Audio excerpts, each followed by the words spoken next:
This program features live coverage of an African safari and may include animal kills and carcasses. Viewer discretion is advised. Good afternoon, everyone. The rain here has finally subsided. It's slightly overcast, but at least we're not wet and soggy for the afternoon. We received a lot of rainfall last night. Big thunderstorms. But anyway, we're here. The sun may pop out and we're going to go for a bumble. So that's that time, everyone, for your live safari through the African bush.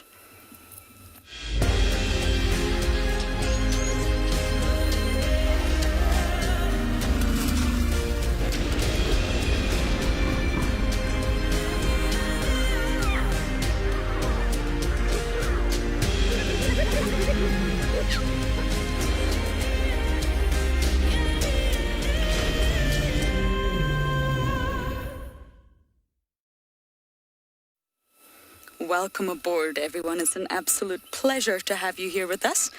And we are finally out. We just could not get out this morning. The ground is waterlogged. We received over 120 mils last night. Lots of thunder, lots of lightning. It wasn't an easy night to try and sleep. My name is Lauren, and on camera today, it gives me great pleasure to announce that I have Marcello. Not only is he a cameraman, he's also our tech expert. Yes, that's Marcello. So we're just admiring these impala on quarantine. Why? Well, apparently there's 2 bambas, and what that means is 2 kills. There's a kill right next to our camp. In fact, it's probably in our camp that Andrew's going to investigate. There's also another kill on the southern boundary that I'm going to investigate. But sometimes it's nice to just stop, stay still, and figure out if you can see or hear anything around. So, of course, this is your live safari. It's happening as you see it. Therefore, you must talk to us. Please, please talk to us. Send in your lovely comments and questions using the hashtag WildEarth on Twitter, @FC on the YouTube chat stream, or head over to wildearth.tv/explorers. And kids, most importantly, you must talk to us. Send your emails to kidsquestions@wildearth.tv. Now, I don't know if we're in store for any more rain. There's lots of dark clouds. I hope not, but there's definitely a chance. It's 25 degrees Celsius and 77 degrees Fahrenheit, so it's quite pleasant. It's definitely not chilly, but I think it's time to go and investigate that bamba. What do you think, Marcel? Yes, let's go. We're going to have to be careful what roads we go to. We're not allowed to off-road. We definitely can't go on dam walls. So we're going to take it very, very easy and go and investigate who made that kill.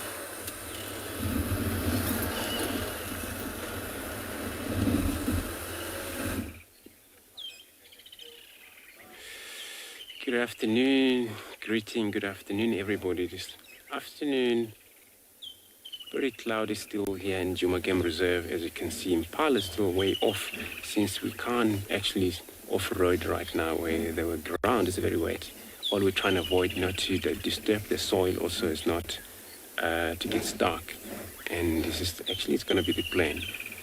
My name is Andrew. On camera I have Simon this afternoon. So we're planning to check on the western side of the camp here, and I know with the kill that has been discovered on top of the tree where we think maybe it's a young impala hosted by who, we're not sure. Could be Talamba, could be or another leopard.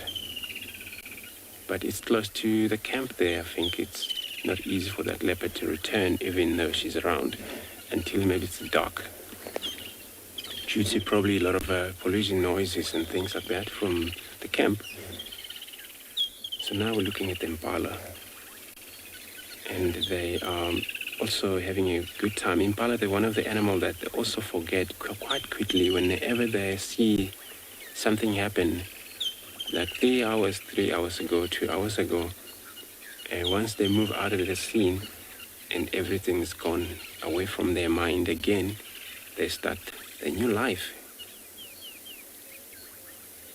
But we're looking at the bachelor group of impalas over here. So remember everyone to talk to us.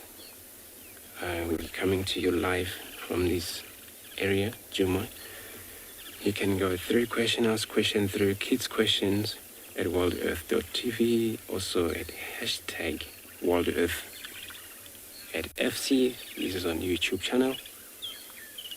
Also wildearth.tv/an explorer.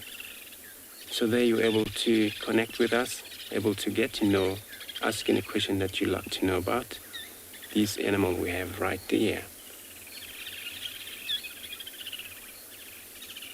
And it looks like they're all having a good time, but they're moving now into very thick, or not actually thick, is that, we can't go any further following them there until maybe we take another road. But we'll see many of impala because they're everywhere. So if we come across them, it's fine. Going to see them again. But the rain brings quite a lot of happiness for all animals, but for us as well, because without a wet, where the animal's not healthy, then we don't have animal, then we don't have excitement, we don't have anything. So I'm going to carry on, move around, search, linking you over to Pinda.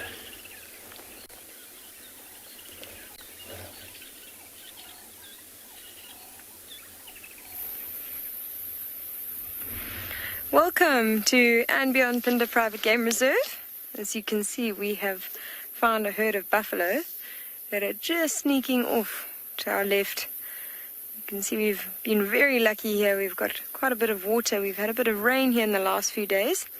You can see that one walking off to the left has got a bit of mud on the top of its horns, so it's just been enjoying a really nice mud wallow. My name is Kim, and behind the camera we have Owen, and we will be with you this afternoon. Sorry about that. So this afternoon we have decided to look for some cheetah. We're going to go into an open area where they were last seen. They haven't been seen in a few days. We're going to go and see if we can find them. The mother with that one little cub, and also the female that we are trying to rewild from a shear. So this herd of buffalo have just disappeared behind the corner. As you can see, it's very, very wet over that side. So it's just oh, you can actually hear them. Listen to that. Just hear them disappearing behind the bushes there. So it's just a bit too wet for us to follow them here. We will definitely get stuck, or at least do some damage to the road. So we're not going to try and follow them. We're going to head to those open areas and see if we can find some cheetah this afternoon.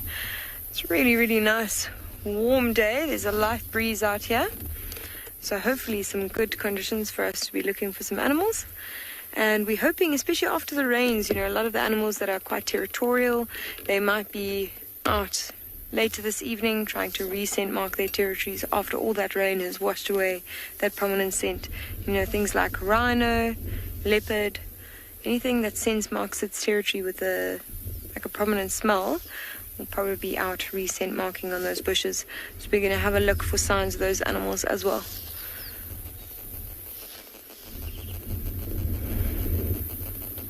You can hear the birds starting to call a little bit. So I think that's what we're going to do. We're going to head off and we're going to send you to another live location in the meantime.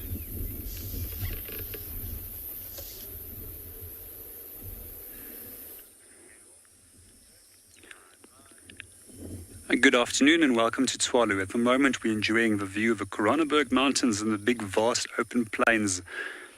My name is JP Leroux, and behind the camera we've got Davi. Our plans for this afternoon is again to head further east and then to go and scour some of the water holes for some actions. As we spoke to some of the guides this morning, there were some tracks of lions in that area.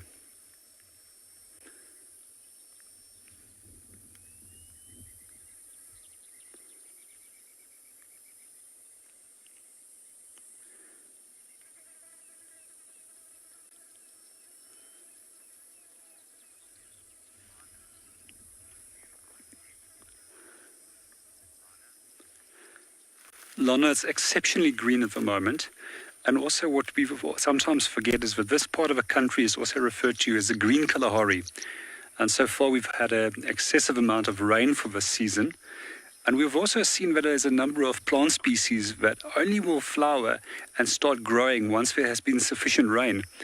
One of these is a gemsbok cucumber, as well as summer melons, which will only occur within this area after above average rainfall. One of the other plant species that we normally find a little bit later once the rain season has come to an end is a truffle that grows under the ground. And these are often detected by very well-experienced trackers. And these also only grow once there's been sufficient rain within the Kalahari. These Kalahari truffles are also quite often used within cooking, and then recently also within certain gins where it's been infused into the gin to create a unique aroma and taste.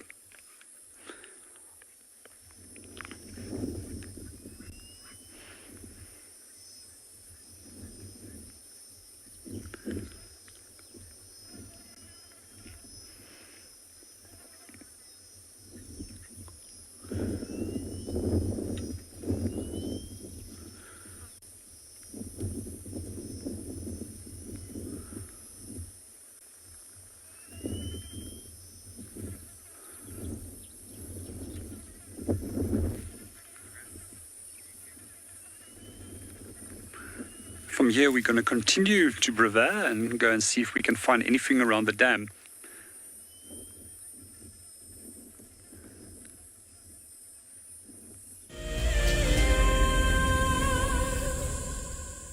Join our Explorers program so we can keep on sharing nature with the world. For a monthly subscription, you will have the opportunity to win fantastic Wild Earth expeditions, have access to an animal identification app, receive weekly highlights from our shows, and much more. All the money will go to keeping these live safaris on air, which in turn connects a global population with nature.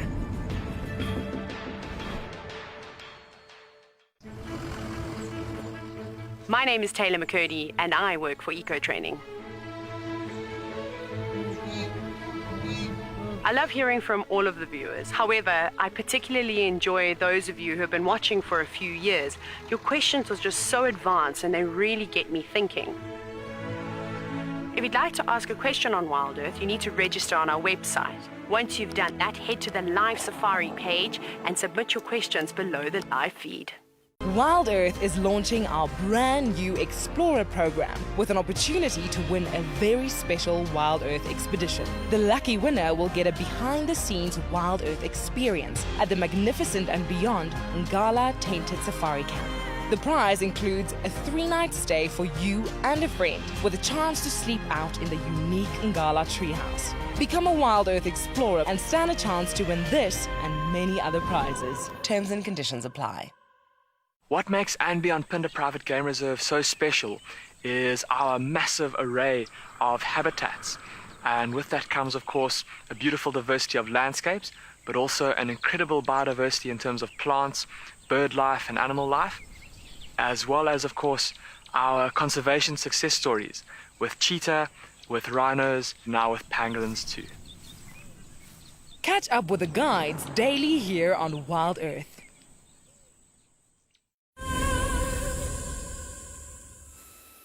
Treehouse Dam, everyone. Look how full this dam is. It's incredible. I just want to put a stick in. I'm not brave enough to walk in. Don't worry, the hippo's not here. We've done a check. But it is absolutely full. It's not quite bursting yet, but I think if we get a few more days like we did last night, or a few more nights like we did last night, this dam is going to be full. We're not allowed to go on the dam walls, but there's a chance at the other side it could burst. It's quite weak at the other side where you dip down after the wall and it can easily overflow. If it overflows, it goes into the drainage line. So it's not the end of the world, but this dam is so full. I really can't believe it. All from last night. Well over 120 mils we've received, which is absolutely phenomenal. So we're not going to go this way, I'm afraid, because we can't. We need to be very, very sensitive of the landscapes.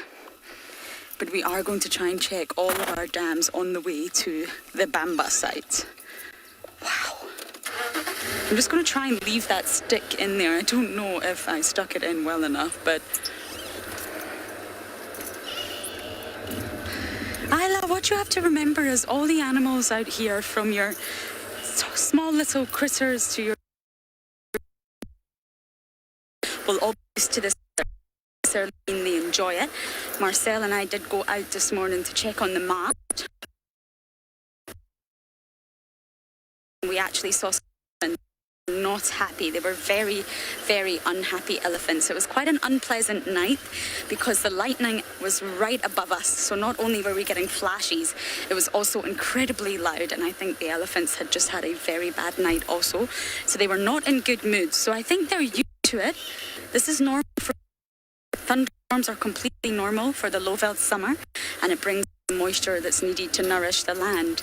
But whether the animals like it or not, I do imagine the hippos would probably get out and walk about.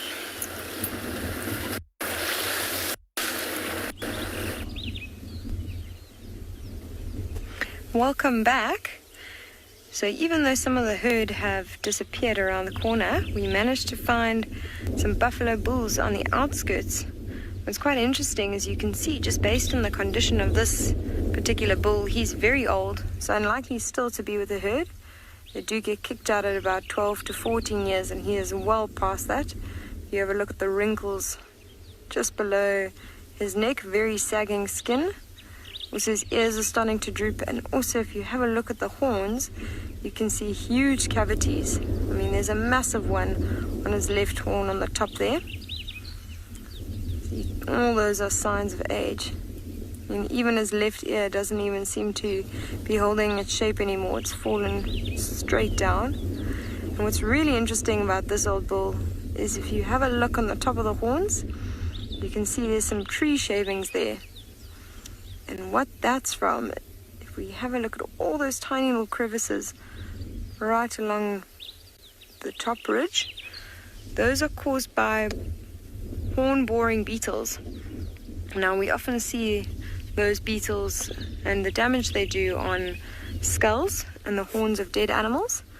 You can often see that characteristic sort of mud-like structure that they create out of the horns. But here you can see the crevices that they've made on live horns. So they burrow into these horns, and these buffaloes get really annoyed by them and try and scratch them out by pushing down little bushes and really hitting the bushes hard with those horns. You might have seen it a few times before, and you can certainly see the remains of what this buffalo has done here. So he obviously had a really good scratch. Managed to get all those tree shavings right on top there. It's quite sweet, as he also seems to have a tick in his nostril.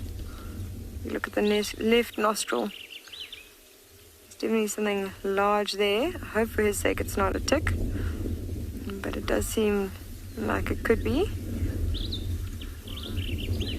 It's got a few little bits of grass also hanging out his mouth. Almost looks like a buck tooth. Buffalo bull. Little Bugs Bunny. And if we see on our right, you can see another old buffalo bull. And you can see those little bits of bush on the top of his horns as well. You can see how he's losing his fur. So these two are quite old buffalo bulls. And they'll both be kicked out of the herd. Now, the reason they leave, they can get kicked out or they leave, and the reason is because now they're no longer in their prime condition.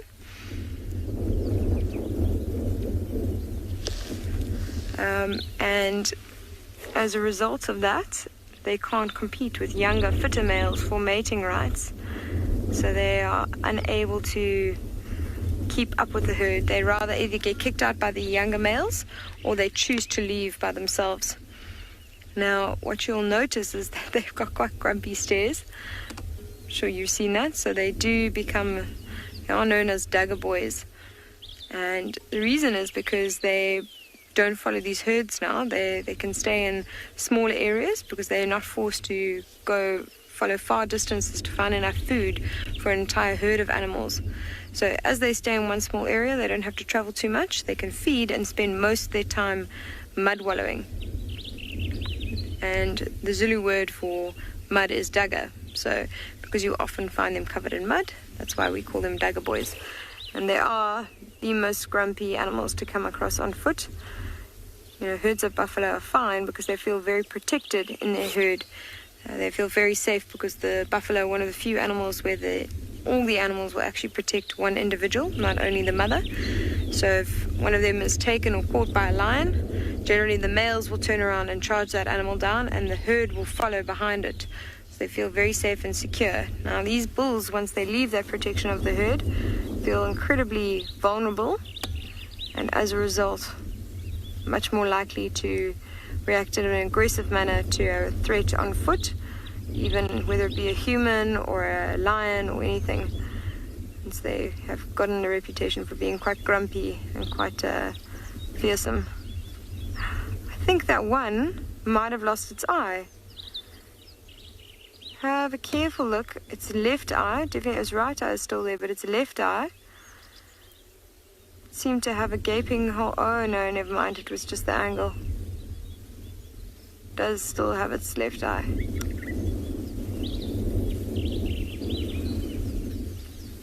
Very weepy eye though.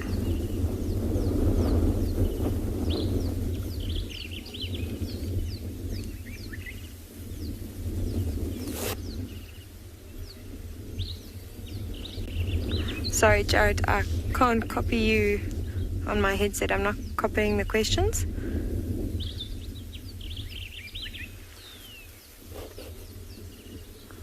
If we have a look at what this buffalo is doing now, you can see that it's busy ruminating, so which means that it fed earlier and stored most of that food in its one very large stomach called the rumen, and it now regurgitates it and chews it into a finer powder. Now as you're watching, you can see that it's actually chewing in a circular motion and favoring the one side of the jaw. I think these two buffalo bulls are probably going to stay here for a little while, maybe move around into the shade. Just carry on slowly feeding and ruminating. And we're going to carry on our search for those cheetah.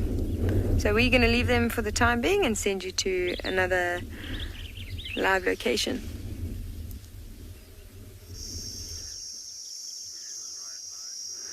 Welcome back to Tswalu. We're just currently looking at a small little uniform dark black bird with little white wing patches when they do fly. These little guys are known as southern ant-eating chats, and as their name implies, ants and termites is one of their favorite meals. So quite often what we do is when we do find them in the winter months, we look at what they are busy doing, because they often associate with aardvark and follow them while they're busy feeding, making it one of the easiest ways of locating aardvark.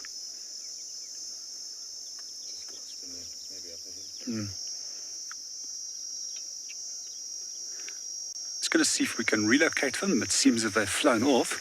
But while we're trying to see if they're going to come back, just something interesting about them, they also make their nests in the roofs of aardvark burrows, just similar to that the shelduck would use an aardvark burrow as a nesting site. Other than that, there's another 14 species of animals that will also use aardvark burrows as dens.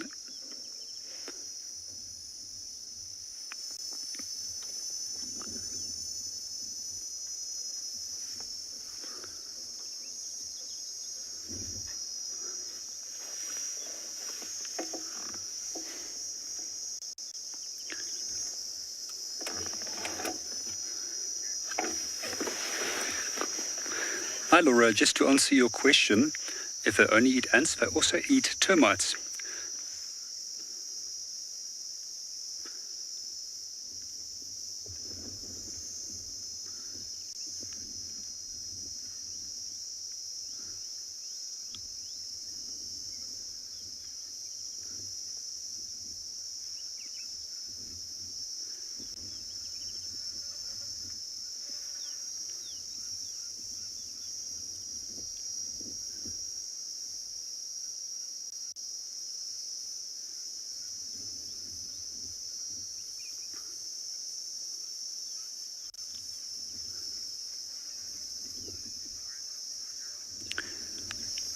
We're going to continue our search for larger animals, but in the meanwhile, we're passing you on to Lauren, who's currently with a giraffe.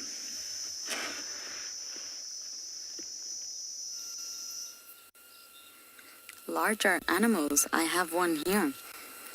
a roadblock of all roadblocks. We have the tallest land mammal and the heaviest ruminant in the world, in the form of a giraffe. On a southern boundary, it's actually a very, very beautiful sight to see. It's been a little while since I've seen giraffes, to be honest. We do tend to get sort of an influx of giraffes, especially during spring. You can't decide which way to go, can you? I say you turn around and come back into Juma. No, we're not going to. We're going to go into Little Gary. But when those knob thorns start flowering, you'll find that the giraffes are everywhere. You cannot go on a bumble without seeing them. And then they tend to disappear, and that's, of course, because they're not territorial. They roam great distances. Let's see if we can catch up with this one, Marcel. A little bit forward. Now, just down here is the dip of the Mulwati. We always drive the Mulwati. There's a dip here, and it was overflowing this morning, completely running. The Mulwati was flowing. So I'm not sure what we're going to find now, but let's just see if we can spend a little bit longer with this giraffe. If the Mulwati is still flowing, we will absolutely share it with you all.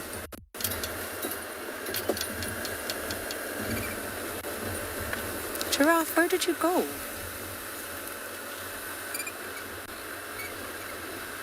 Ah, here you are.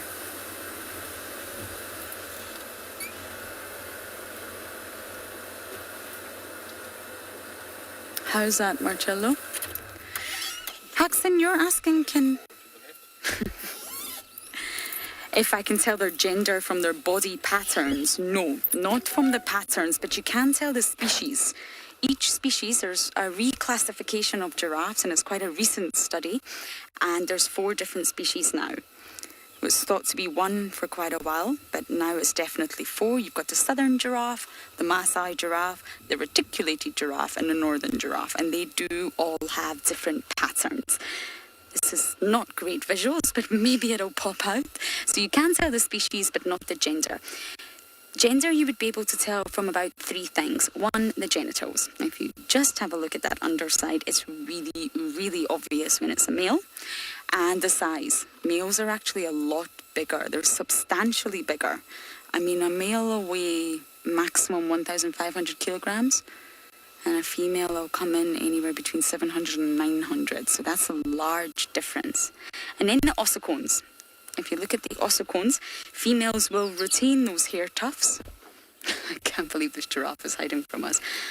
And males will be bald on top because of the necking sport that they do. They will lose the hair that's on top of their ossicones. So you can tell from a variety of features, but you can't get the gender from the pattern.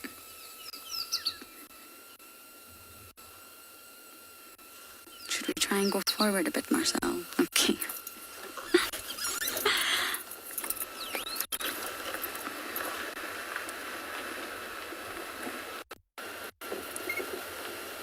Stuff it. I'm going to come right back to your question once I can figure out how to position for this giraffe. How is that? Okay, there we go. It's probably going to move once again, but they do eat. Oh, Marcel, look what's right in front of us, another giraffe. We didn't see that one. There's another one. I think this one's a female ahead. And they do eat vegetation, trees that have thorns. So, of course, in order to do that, they have to be well equipped. They have to have protection. And they've got very, very thick lips, very long eyelashes, and horny papillae. And that protects the face from all the thorns and branches and trees and all sorts. But the tongue itself is black, and it was always a little bit confusing. Why is his tongue black? And there was all sorts of theories. Possibly it's to protect it from the sun, but actually it's melanin. There's lots of melanin in a giraffe's tongue, and it's not protecting it from the sun at all. melanin makes the tongue go very rubbery and thick, and therefore what is actually happening is that it's protecting the tongue from the vegetation. Their tongue is really, really long, 15 inches, about 45 centimeters, and it's prehensile, which means it's able to grip. So it's not like our tongue, it can actually grip, and therefore the giraffe will utilize different feeding methods. So the melanin is said to be there for protection. But the underside apparently is very, very thick, pink, sorry.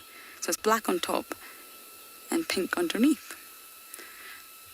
So they are protected from the thorns that they will inevitably encounter due to their feeding habits. And this is a very small female here. Females are very petite actually. They're still tall and much larger than us, but when you see them in comparison to a male, they're actually very petite. You see the black tongue? Melanin is a pigment that gives a lot of species the black color in the animal kingdom.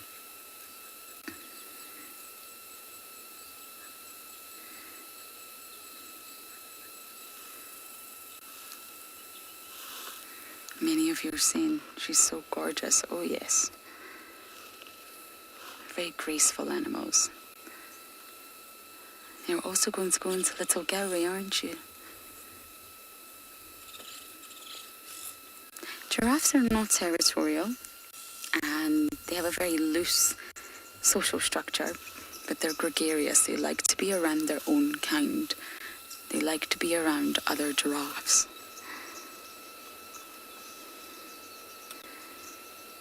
Excuse our rain roof pole.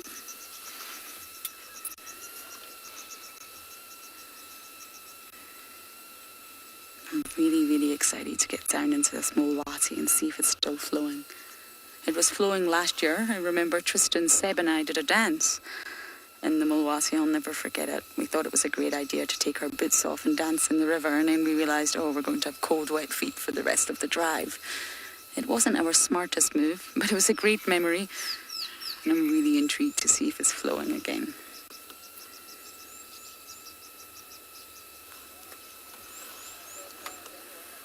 Now we've got a vehicle behind us, everyone, so unfortunately we're going to have to let it pass.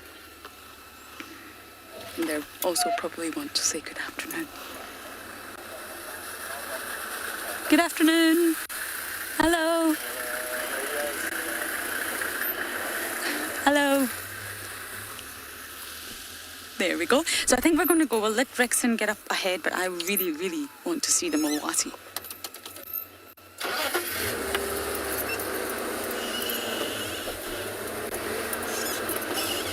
Marcel saw it this morning, and it was overflowing, wasn't it? But it might not be anymore. Let's see. Let's see what we're in store for.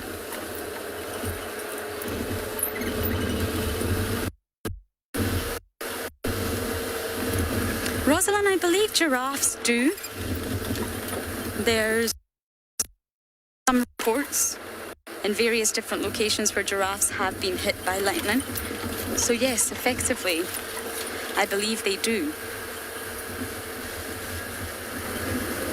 And of course, of all species, it would be giraffes. It's lightning, wouldn't it?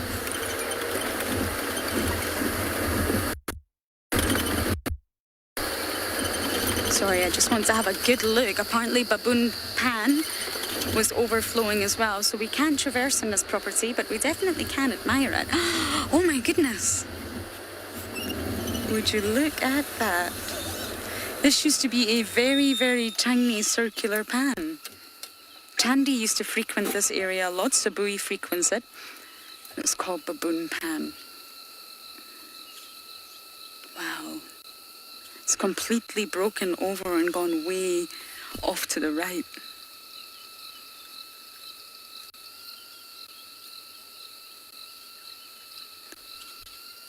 It's maybe not the most riveting stuff, but it's really interesting to see how one night of extremely heavy rain can transform the entire landscape.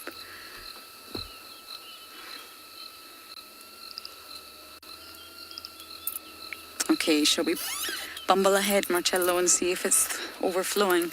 It's just right here. So someone, or two someones, killed.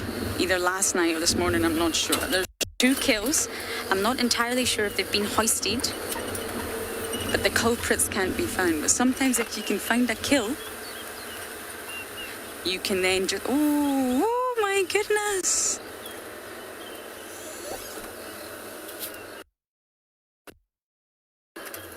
Don't think it's flowing quite as heavy as it was flowing this morning. But that is Mulwati, everyone.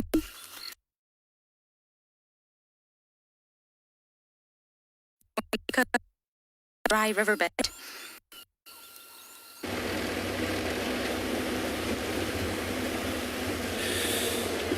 Sorry about that. So we check the northern boundary, which is a Beverly Souk and a Gari.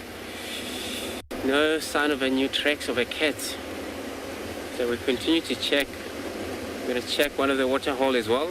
We see how maybe it's hippos or out there for us. It's actually been seen a lot of elephant tracks, and I think it was during the rain where they also have done a lot of a scratch on the ground. This is where they were feeding, and then hopefully we'll also find them. And they still love the temperature like this, the elephants, because they don't have to consult waters every now and then. So they would get moisture from what they eat, grasses, and from the trees itself. These leaves are also very green, and they travel in herds and herds. A lot of time what we've seen here, all different herds come in and out of the reserve.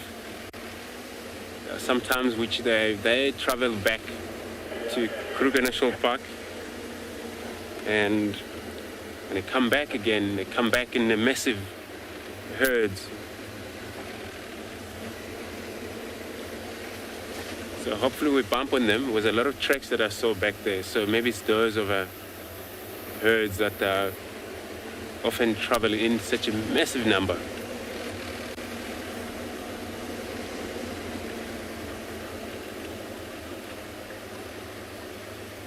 Henry, so you want to know where do leopards hide in the storm weather? If it's not a hail, just the thunder and pouring rain, most of those leopards and lions, unless if they're sitting on a kill, but if it's not, they're more active. And that's where they're more active, because hunting for them, it's 100% opportunity that they trust so much that they can kill. So they will be on hunt a lot of time when it's pouring rain, except when it's like hail and things like that, because it's not easy for them to be mobile. But wind, rain, only they would be moving. But these antelopes at night, those are the ones, and they're in trouble because they're all confused, and even they perch in an open area, they always run around because the wind makes so much of a noise. So I'm going to be carrying on doing this site here. I'm going to be taking you over to Ntswalo.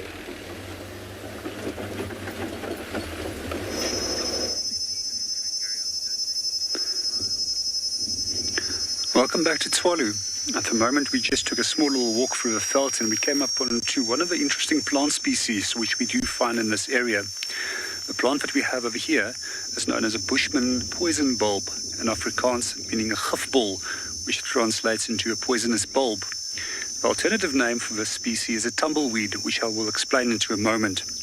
So as we've already discovered that the name means Bushman poison bulb, this plant was quite often used by the San hunters, where they would use the bulb for making arrow poison. So one of the interesting things, as we mentioned earlier in one of the shows, is that this poison still does not have any antidote. What we also would find is that the hunters, once wounded the animal with this, would have to still track and run the animal down. This is where the important skill of tracking came in for the San hunters to locate that animal. What I also find particularly interesting is that on locating the animal, once it's been killed, they would actually put their hands on it and thank the Kogan, which was one of the Bushman gods, for the ability that they could have this meal, and they would apologize to the animal for having to kill it. One of the other uses for this plant is to take the scales that are surrounding the bulb, and that would be placed on wounds to treat the wounds.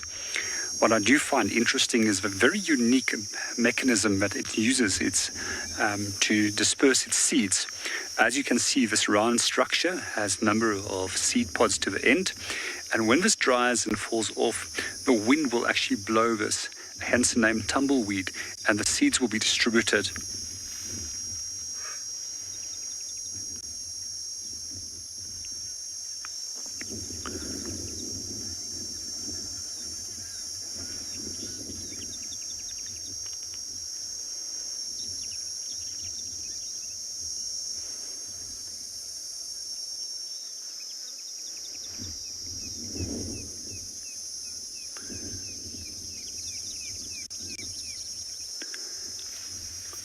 The plant can be incredibly poisonous, so it is quite used often for a range of different medicinal uses.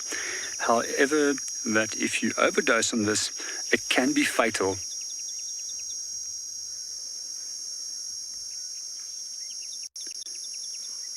So quite often when we do look at plants, and they are quite often collected by traditional healers, they will have some form of knowledge about which amounts should be appropriate in being used.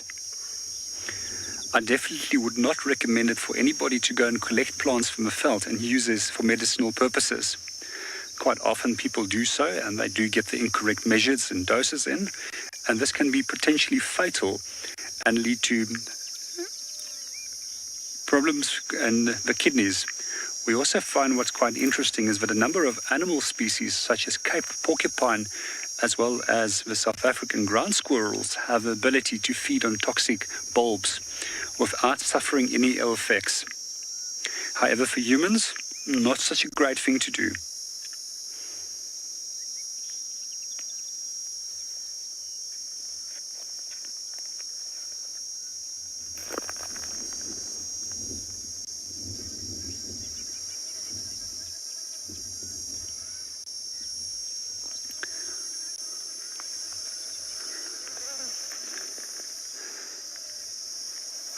Sinek, to answer you on that, no, it's not a woody plant at all.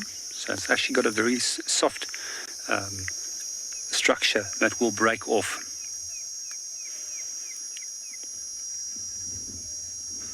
So generally when we look at woody plants, we refer to them as dicotyledons. While when we look at plants such as these that are not woody or herbaceous, as we sometimes refer to them, they tend to quite often be monocotyledons. And we can see at the base of the plant that it's got a very long leaf structure with linear leaf veining, unlike the dicotyledons, which has a network of veins on the leaf itself.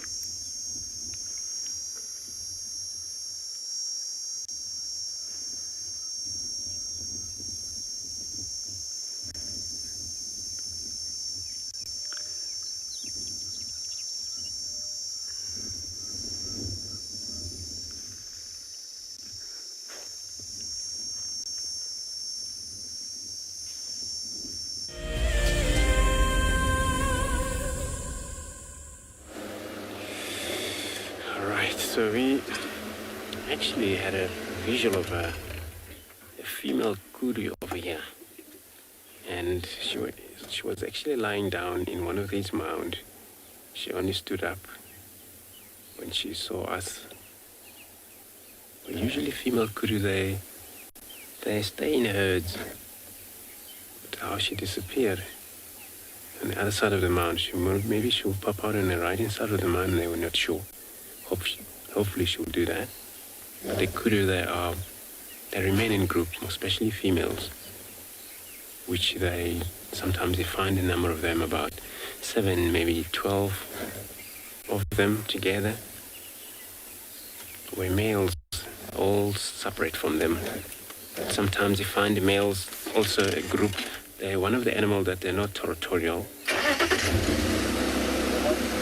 and they form group of all bunch of males, but also same to a nyala as well.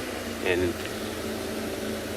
these are the animals that are not territorial, but dominant males are always very important to be in a group, so it's always controlled. If it's a chance of maybe one dominant has a privilege to actually gain access to the female. I think we have another visual there. It looks like it was more than one. Since I say that, sometimes they're in a group. This one is actually another one. It's not the one that was moving away from us. And they're actually well built up with such a massive ears, provide brilliant hearing on them.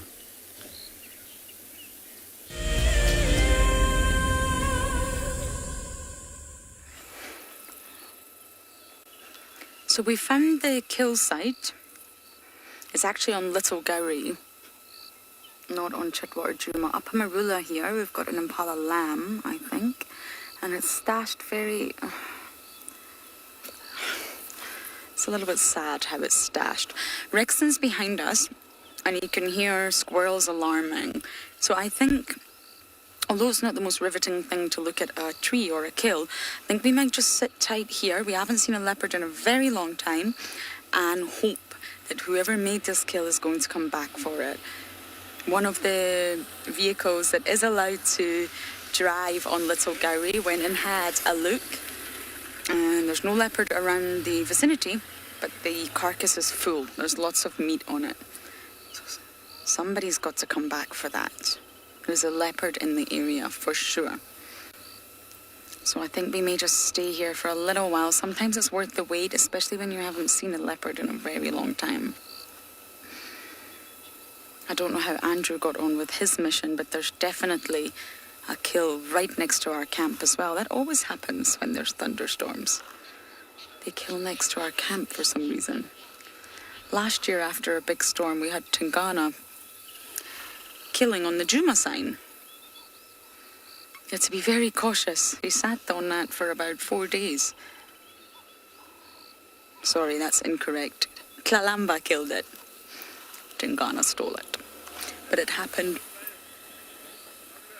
Everybody's coming. This road's going to be very, very busy, but I think it's just worth it.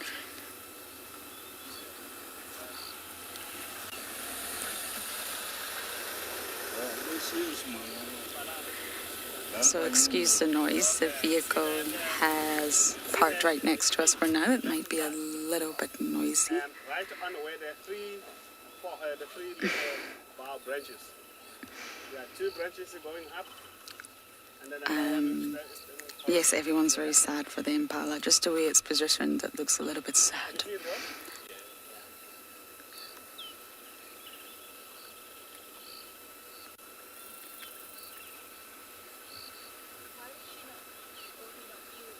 Okay, so I'm going to do my very best to just explore this area with the other vehicles, and hopefully we will see some spots soon. Yeah, maybe it's a leopard. Like Lauren there. So we're still on search as well. But I heard an elephant's trumpet around here. So I'm going to take another short grass road. Hopefully we'll find them. It didn't sound far unless if they are in a very dense sea or river where we can't access in there. But you know, for sound, sometimes it travels so far because of the ground is wet. And for such elephants, when they make sound, you know, that especially there's kind of a trumpet sound, sounded like maybe something harassing them. They're not happy with something. So the sound can pop out so much far. But yeah, I don't think that was far enough. So I just need to stick on one of the roads, yeah? Check one road or two.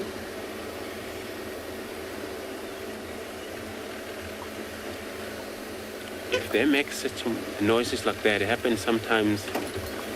There is younger males that they already move away from the herd, but every time the exits back, which they're not allowed to, their mother turn around and warn them, but very hard when they do that.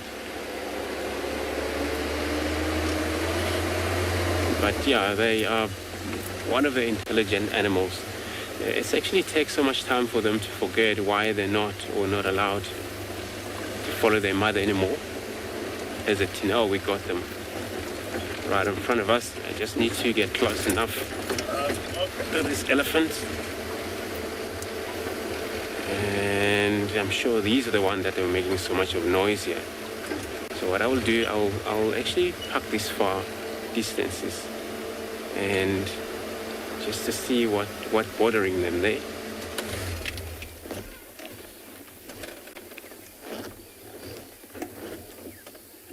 So maybe they have a trouble on their own without anybody harassing them.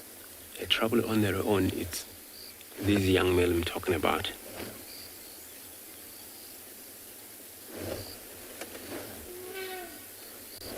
As you can hear, the trumpet sound is still coming out there.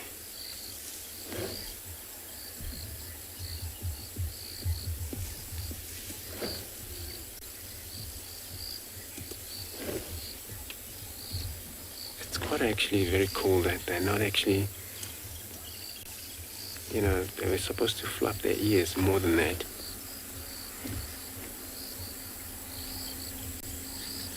And maybe it's one of those ones that they're making so much of a sound.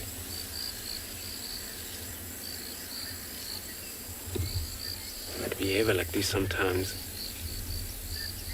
if it's a female, they run around quite a lot in and out of the area because of when they exercise on their own and they run out of the herd, move back in the herd.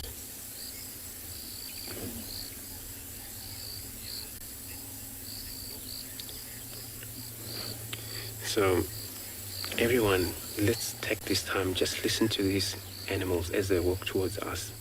Just experience the sound of the bush as they march through towards us.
And they are very much silently, they're so very silent animals. You know, their feet is actually very powerful, hard sponge. But also including the ground is very wet, grasses, they're walking over grasses. So it's not such a footstep that you're able to hear, but you will hear grasses when they move through. And they're all just coming in slowly.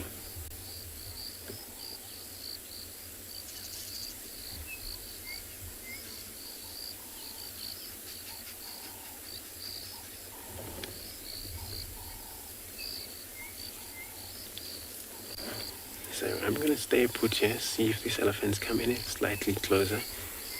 And let's go to Ntswalo.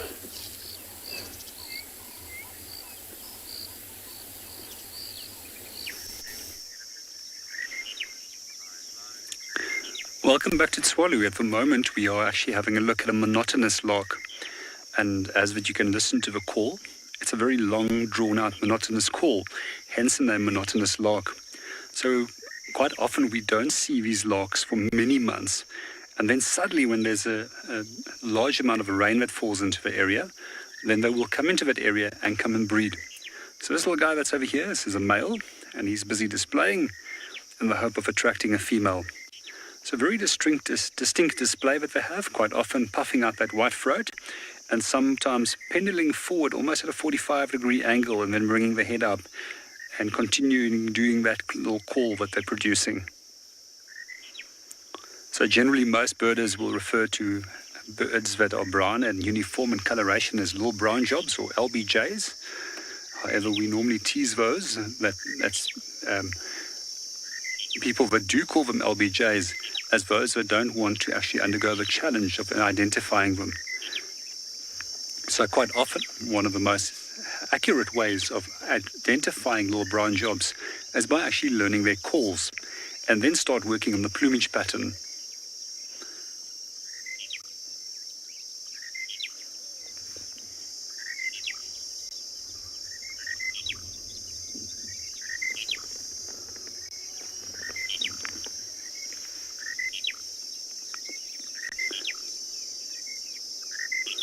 Quite often on full moon nights, you will hear this call continuing right through the night and into the morning.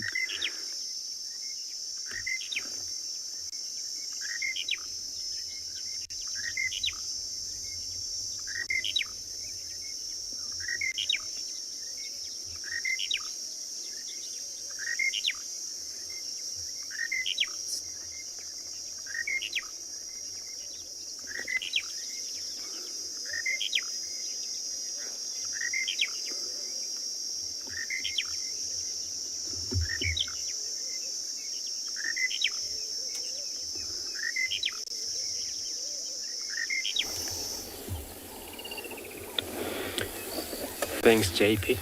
So we still have a beautiful herd of elephants, but now they actually move slightly closer. And I think they kind of like avoiding us, but walking past by on a far distance.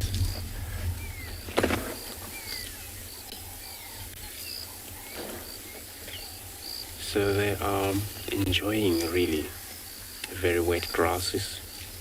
And every time they're trying to pull this grass, sometimes the whole grass come the whole bunch with the whole roots and things like that because the ground is very wet.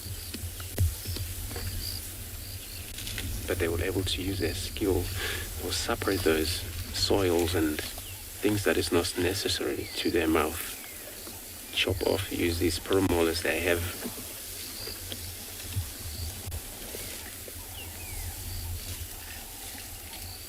And they move so silent that I wouldn't, if we didn't pick up any sound that we heard from a distance, I wouldn't actually knowing that it's a herd of elephants around here.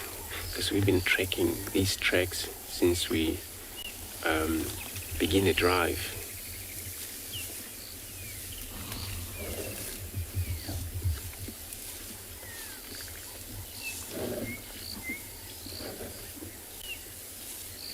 It's better when they all separate apart, you know, they all spread around. So they gain free access. You know, they feed comfortably, not being disturbed. Here it's one of those young males that these haven't really been moved out of this herd. But if they reach anything from 14 years, probably anything from 8 years old right now, all the two of them here, all like twin teenager males.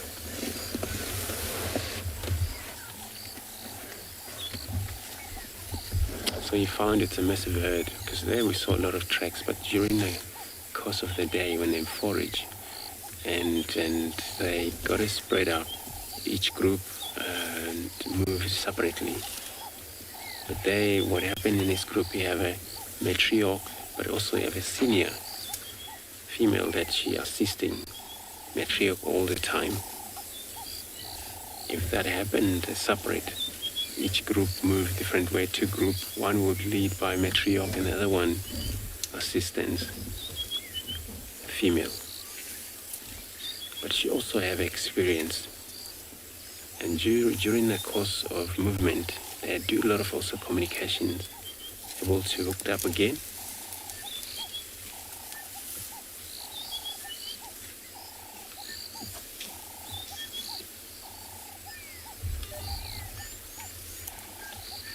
This one looks like since the whole other one, they're moving either way.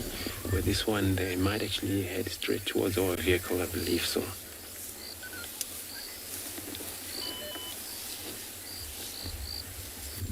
So they give birth throughout the year, elephants. There is no strictly seasonal breed on them.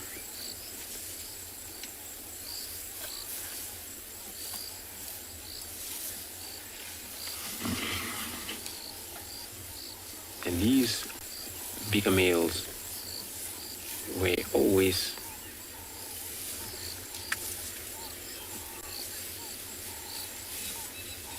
when you want to know the capacity of the herd, it consists of sometimes anything from 7 to 50, possibly 60. I think 100 has been recorded in a herd, and that's the capacity of the herd. And not always you find such a big herd like that, because they need a lot of space of themselves from one another also. So whenever they join up in that group, maybe a week later they may separate it.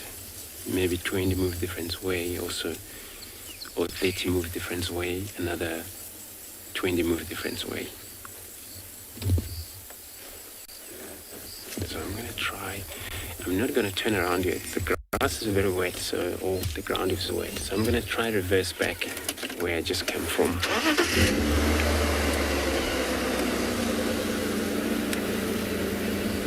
I don't want to stuck. Now Lawrence is far outside on the other side there, but I don't want to disturb her, come this far. She's also on a look for leopard. Hopefully she's got a luck out there.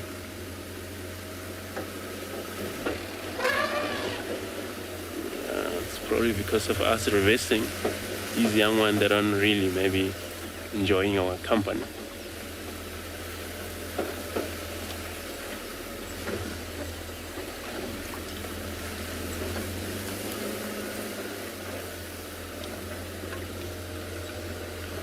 So let me try to find my turn here. So I'll be sending you over to Pride Lane to do their intro.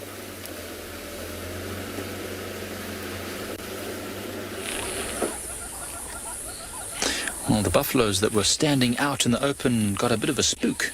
And they seem to have moved behind the bushes now, but I'm sure they'll come out again. Seem very curious. It's only a small group of them. Hi, everyone. I'm Mike Anderson. Behind the camera is Seb. And you've joined us at Eco Training Pridelands Conservancy, where we are enjoying a wonderful Christmas Eve afternoon drive. And the buffaloes, I think, are either heading towards Leopard Dam or away from it. But in any case, they're definitely heading away from us. Let me just move my big head out the way there. And you can see the buffaloes are disappearing down into the drainage line. This one looks like it's got a bit of dirt on its forehead. So I suspect they've been in this drainage line, maybe eating some of the grass, maybe rolling in some of the nice cool sand, digging it up with their hoofs. They're disappearing now, and I'm terrified to try and drive after them, because should we do that, there is a more than good chance that we'll lose signal. It seems to happen a lot these days with all these storms happening around us. We are in the African bush, and this is a live safari, so just anything can happen. We're actually heading over to the other side to see if we can get a spot on a Marshall Eagle, but in the meantime, we'll send you back over to Pinda.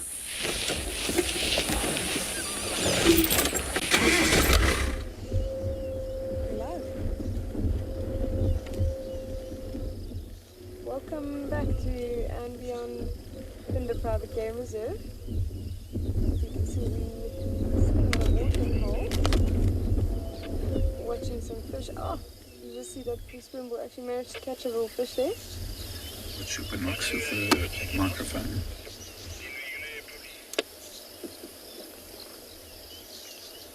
So have a look.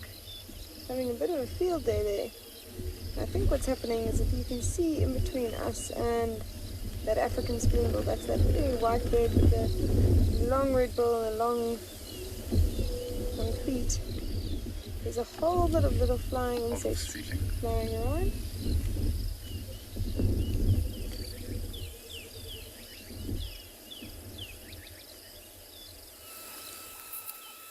Sorry about that, everyone. Pinda's lost her voice, but they'll be right back, I am sure. Mystery number 3. Another kill. No owner, no murderer, no culprit. This day is becoming very strange. We're on Chitwa now, not far away. Oh my goodness, I got a fright there. Not far away from the other kill. But Marcel and I have just been discussing, there's definitely still a lot of meat in it. It's not as fresh as the other one looked. There's obviously, it's open from the rump. Might not actually be a leopard. Leopards do tend to hoist if they have the time. They do tend to, and I'm talking very generally here, open from the underside, from the tummy. This one's bitten from the rump. Could also be a cheetah. There's no hyenas in the area, which is also surprising me, and because the smell is very, very strong. And this is the 3rd kill. The other kill's right next to camp. Baby impala on Little Gowrie, and this female impala here. It's a very strange day. There's definitely predators in the area, so I think what we need to do is just slowly keep working the area. Working the area might not be overly exciting at first, but I think it's really, really important that we do that. I feel like Sabui and her 2 cubs could be around here, and possibly this could have been a cheetah. You get cheetahs quite often on Chitwa. And possibly the leopard scared it off. I don't know. I'm completely speculating. But instead of looking at another dead carcass of the day, we're going to bumble a little bit further down to the dam. Breathe some fresh air. The carcass. And then we're going to come back. Keep checking and keep checking.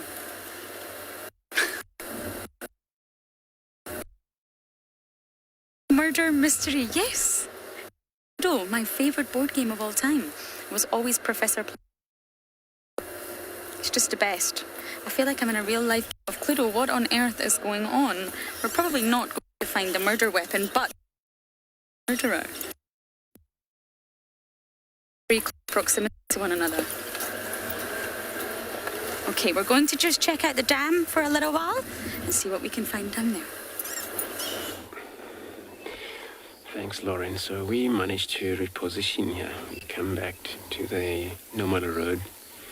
But, as you can see how we managed to, we try and actually zoom through these bushes to be able to get access to this animal. It's very difficult actually to be able to tell what they're up to. They showed quite a lot that when we were there, that they're going to move this way. But again, they changed. I think this is due to their food, their need, maybe the grasses or the plants in this area. It's so sweet enough that they weren't going to leave just now, or matriarch hold them up. And if that happens, it's because maybe the communication they were doing, they got a response, maybe their own other member, the right far end, where they might sometimes make their way this way later on. Could be the two reasons then. And when they're not making any of a sound, you won't believe how quiet they are. Sometimes you only hear them when they break off these trees. But when they're static or feeding on grasses, you hardly hear anything.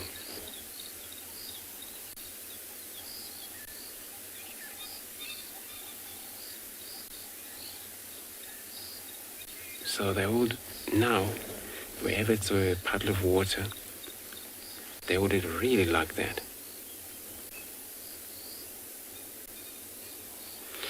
Tim, you want to know the elephant lifespan? So elephants live up to 40, 60, possibly 70 if they're lucky. And that's their general lifespan. So we have places where they're not disturbed, when they've been kept in a zoo, and they can make it more than that. We're out in this wild. This step and take places where the sickness happened, die due to natural causes. But those die of older age. And this is when they reach anything from maybe 55, when they're 60 years old, when they're about 70 years old. They find themselves able to move around, not possible.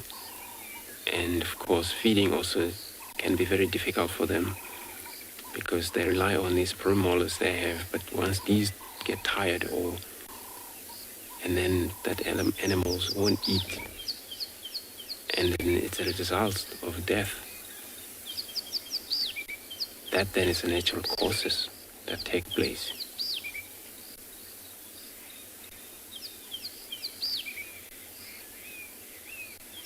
I haven't actually come across of these huge males that we often see somewhere around here, where they carry so massive tusks as they have.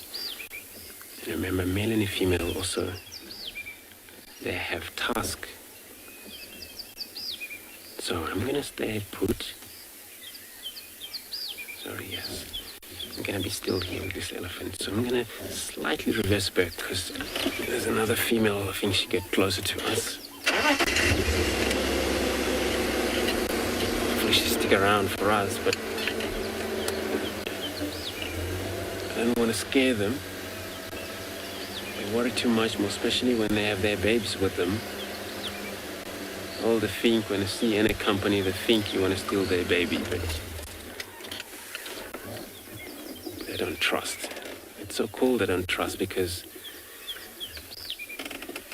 it shows that they're concerned. It's always say that. When you don't worry, it means you not care. So they care about their own life. So now they actually get around in this little mound. What this mound is well known for. In very nice grasses, healthy for most animals.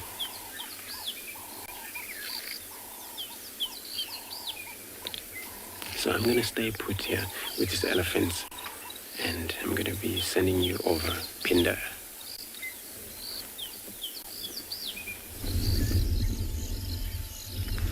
Welcome back. So we have so far been unsuccessful finding our cheetah. We went briefly through that open area and decided to let some other rangers give it a chance, and we decided to head down to a beautiful watering hole where we came across quite an interesting scene. Now, as you can see, there are some beautiful birds that are landing in that dead tree, a whole bunch of them. If you listen carefully, you can hear them calling.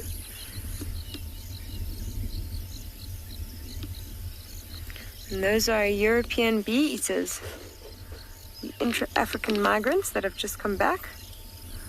Those are those that breed here during the summer months, that is. And they are the most beautiful birds. I don't know if you can actually see their coloration from this angle. It's got quite a harsh light. They are absolutely stunning. I actually want to show you a picture in my book, which of course has just changed its page. Hold on.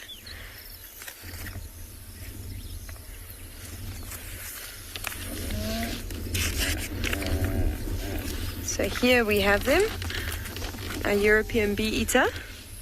As you can see, they are really stunning in terms of their coloration. They've got that very yellow face, beautiful blue body, and then that bronzy back, the little tinge of green.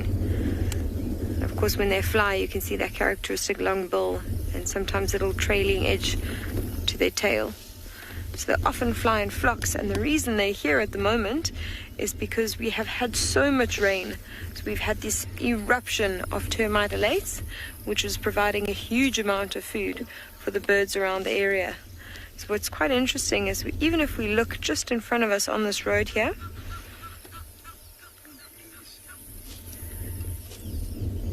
just at maybe at the curve of the road. You can see that blacksmith lapwing there. There's a few birds that are busy running around on the road. It's a water thickening that just flew onto the road as well. And what they're doing is they're trying to collect these termite elates. You can see all these elates flying around. And they're busy feeding on them at the moment. So we have amazing bird activity around this watering hole. Not only from our water birds, which we'd expect, but also from all these birds that are trying to catch these little elates. And then if we go off to our right, we can go and have a look at some of our water birds. And as you can see, sitting right next to each other, side by side in that watering hole, you've got the African spoonbill on the left, which just caught a fish. There we go, you see it? Having great success there. And then off to its right is an Egyptian goose. You hear the hippo snorting on the right from us.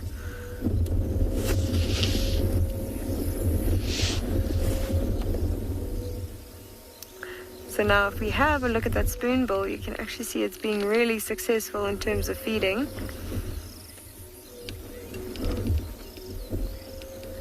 JC, that's a really good question. And sorry, you see the Egyptian goose going for the African spoonbill there. Now the reason for that spoon at the edge, if you think of trying to catch fish in water like this with chopsticks or with 2 salad forks, you know, which would be easier? Obviously the salad forks would be easier because they would grasp just a wider surface area, and that little cup shape would get a really good hold on it. So it's just for ease of actually catching and trapping that fish or the frog or whatever it's going for. Much easier to catch up with a spoon or a spoon-shaped bill than like a very pointy sharp bill. So that's the reason for the shape and the adaptation. And as we can see right now, it's clearly very successful. And I think these elates are helping the spoonbill quite a bit in terms of its fishing, because now all these elates are actually flying into the water and they are attracting a lot of fish and frogs that are wanting to eat them. And then the spoonbill is now in turn going to those areas and eating the fish. So it's doing really, really well. I mean, the whole time we're watching it, it's just guzzling things down. Might also be going for these little termite elates on the surface. They do also eat a few insects.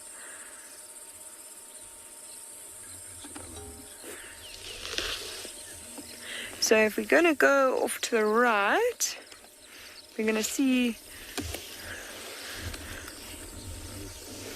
the other 2 spoonbills that are just sitting on the bank there. You can see that their heads are tucked really nicely into their bodies. They're just having a bit of a rest at the moment. You can see there's a bit of a breeze ruffling through their feathers. And we've got a blacksmith lapwing right in front of them. That's that black and grey and white bird. It's busy walking away right now. If we follow to the left of that blacksmith lapwing, we're going to see a cormorant, which is just on the water's edge. That's that very duck-like looking bird.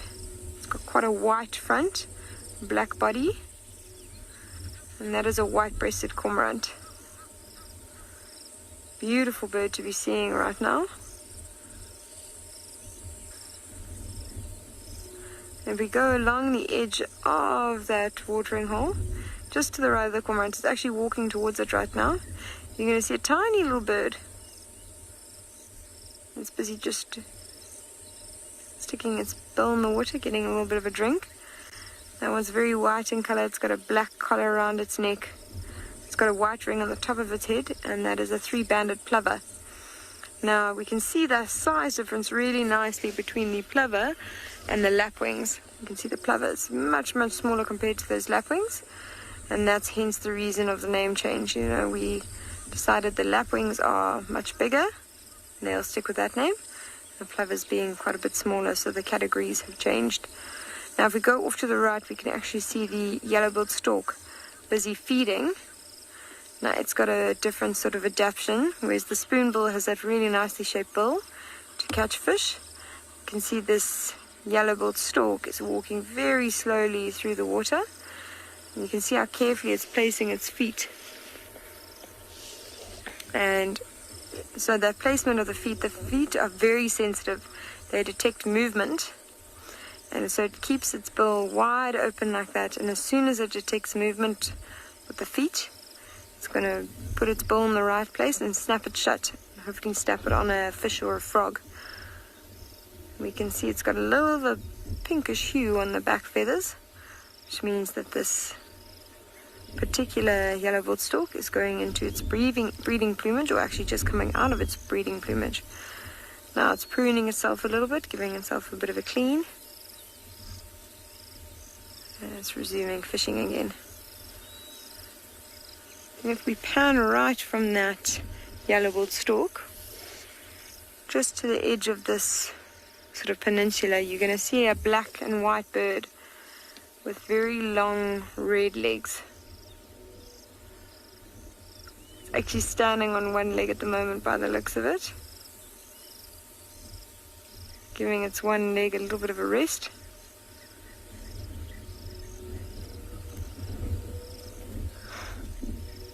And that is a black-winged stilt.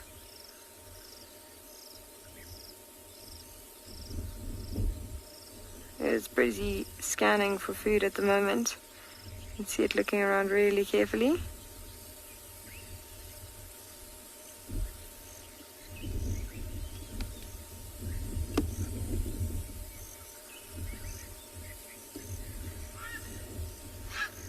Jerome's asking if all birds open their wings where they fish, and the answer is no. You know, there's things like the yellow-billed storks, which are known for it, and it is to take the glare off the water so they can see the fish better. But most birds will actually keep them tucked in. For instance, this black-winged stilt, I've never seen them fish with their wings open. And there's a number of others that also don't fish with their wings open. So it's mainly, you know, I think the larger birds, the ones that have got quite a bit of a height advantage, and then they can see quite far down with their wings open. And that's why they use them. You know, they've got larger wings, can actually block off the sun. I'm going to go back to these spoonbills now. The ones in the far back. You can see it's still fishing really successfully. I think it just caught another one.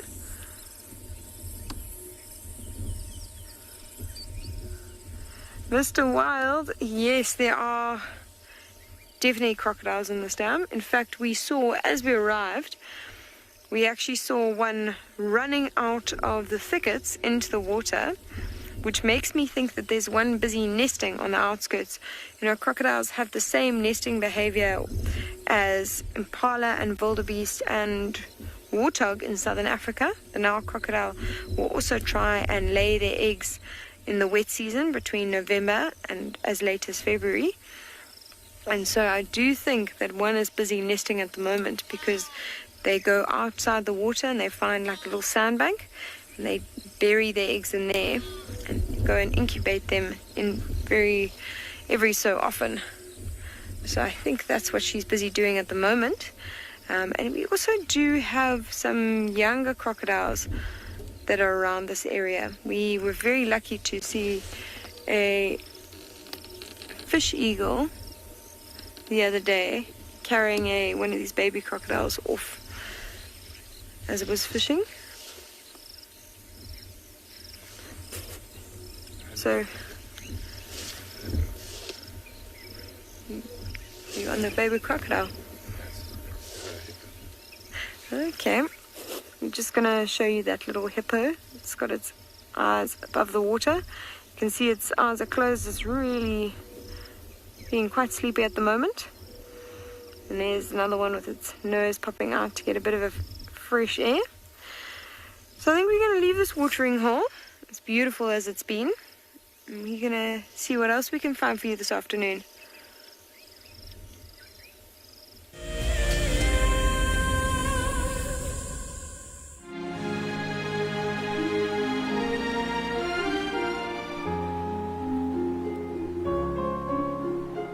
Oh, cheeky. That was a brave decision. Amber Eyes is... Oh. Oh. That is so magic. That was absolutely wonderful. Amber Eyes just gave that cub an enormous hug. Expect the unexpected here on Wild Earth daily. An ever-increasing part of the global population is losing its connection with nature. Wild Earth is here to reduce people's stress and anxiety, allowing you to escape into nature even just for a few hours a day. However, Wild Earth is expensive to run, and we need help from you to keep this ship going. Wild Earth Explorers gives you the opportunity to be part of a program that supports the sharing of nature with the world.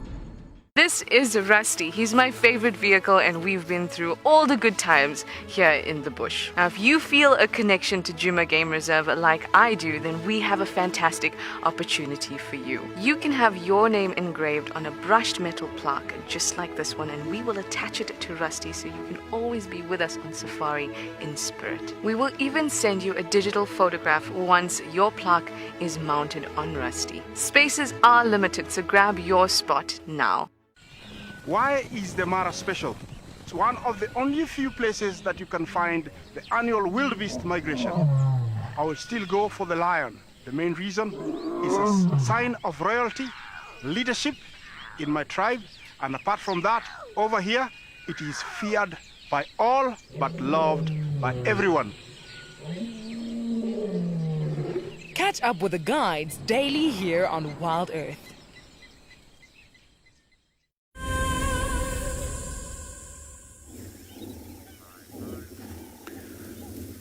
Welcome back to Tswalu.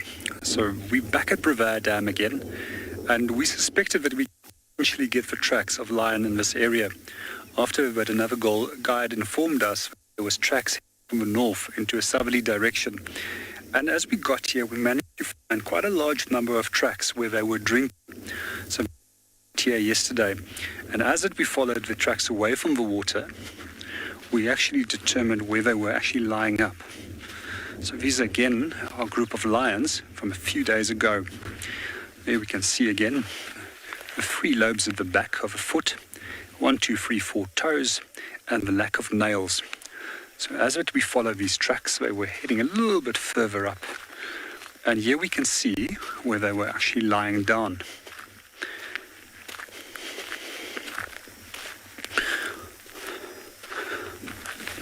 So there's actually 4 very clear impressions where these lions have been lying down as that you look around.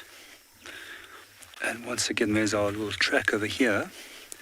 What we also saw is that there was quite a large amount of feces with a lot of blood inside it that's been deposited right over here, which is a very good indication that these guys have actually had a meal last night.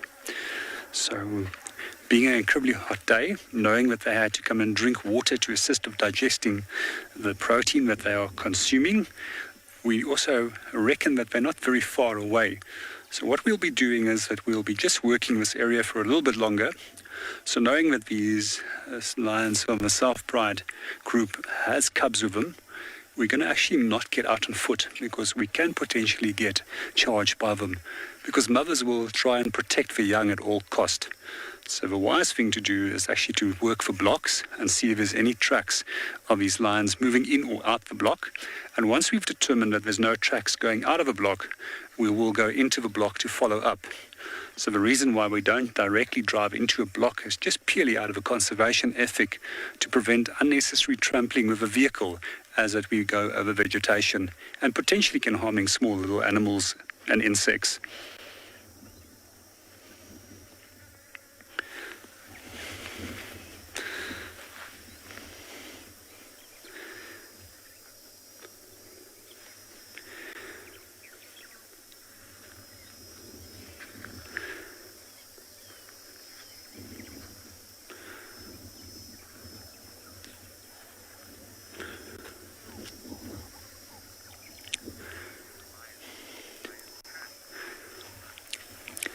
Good afternoon and welcome, Ansu. Yes, we can actually tell the age of a lion by looking at a track.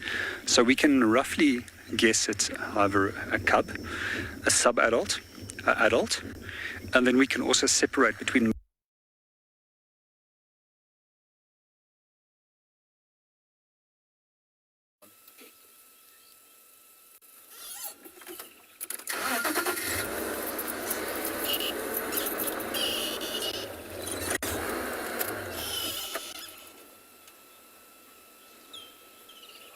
Oh, apologies about that. You're back with us, and luckily we have some very cute bottoms.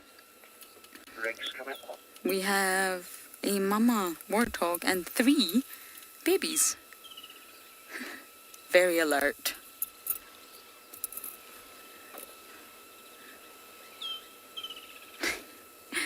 I just think warthog youngsters are the cutest of them all. They're so sweet.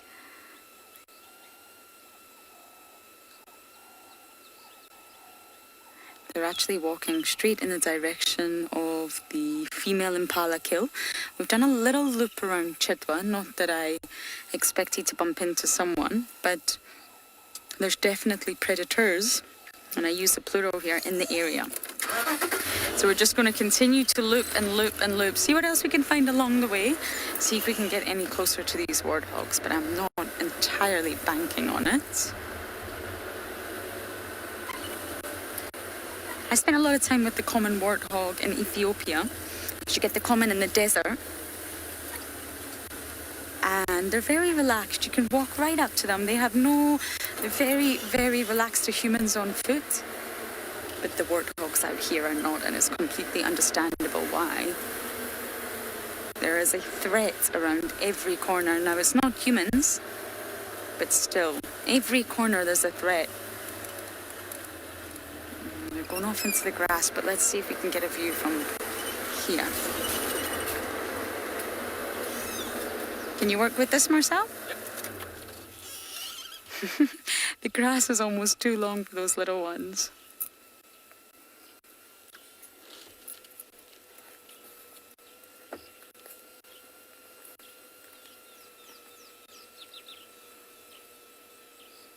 The fact that they are short, now they're not exactly small, they've got a lot of meat on them. They're very muscular animals. But the fact that they're short, they can actually hide in the vegetation, at least in summer. And summer's providing us with a lot of challenges when it comes to finding the animals right now.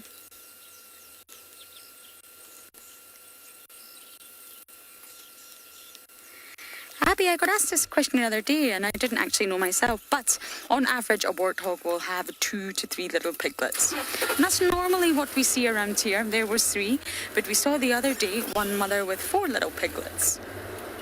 But of course the survival rate is not terribly high here, and that's just due to the sheer density of predators that we have. This area that we're in, at least in, I think the entire Sabi Sands, is very densely packed with warthog predators. Okay, I'm going to start my second loop to see if we can find the culprits of the murders, and we're going to send you guys across to Pinda.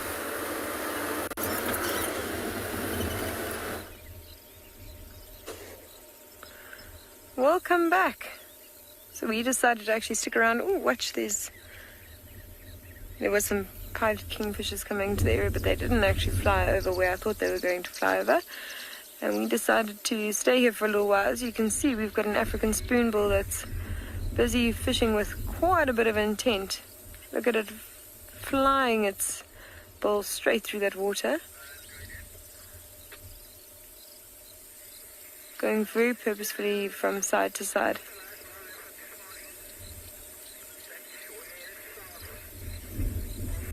Phew. That is unbelievable. It's going really quickly from side to side. You almost feel like it's going to crick a neck muscle just now. If you compare it to that yellow-billed stork that's busy fishing a little bit slower to the left, you can see 2 quite different, drastically different strategies. The yellow-billed stork seems to be going for making sure if there is a fish or a frog in that area, he does not miss it. He makes sure that he covers the area slowly but carefully. And that spoonbill seem to be going for covering more ground. hoping to happen across a fish or a frog just by startling it, by getting there as quickly as possible. You can see there's the black-winged stilt now between them.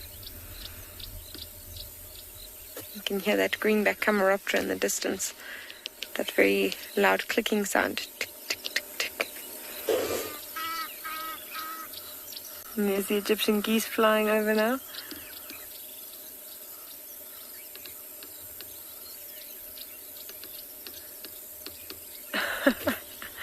David, yes, it is a very intensive fishing style. I don't think all African spoonbills fish quite as intently. This one just seems to be quite determined to catch something. Perhaps it's been outdone by another spoonbill and is desperately trying to catch up. I think this might actually be one of the ones that were busy sitting on that bank a little bit earlier. Maybe it's decided it's finished pruning itself and finished resting, and it's a bit hungry, so it's trying to catch a fish quite quickly.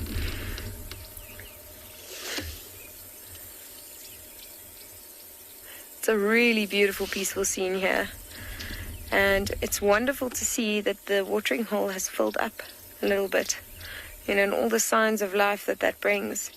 We always get quite a bit of sign of life around this watering hole because there is so little water at Pinda at the moment. So you do see a lot of animals attracted to the watering holes, a lot of bird life. As you can see, we're getting less animals at the moment because of all that wonderful, glorious rain that we've had recently. There's a lot of puddles around so the animals can make do with other sources.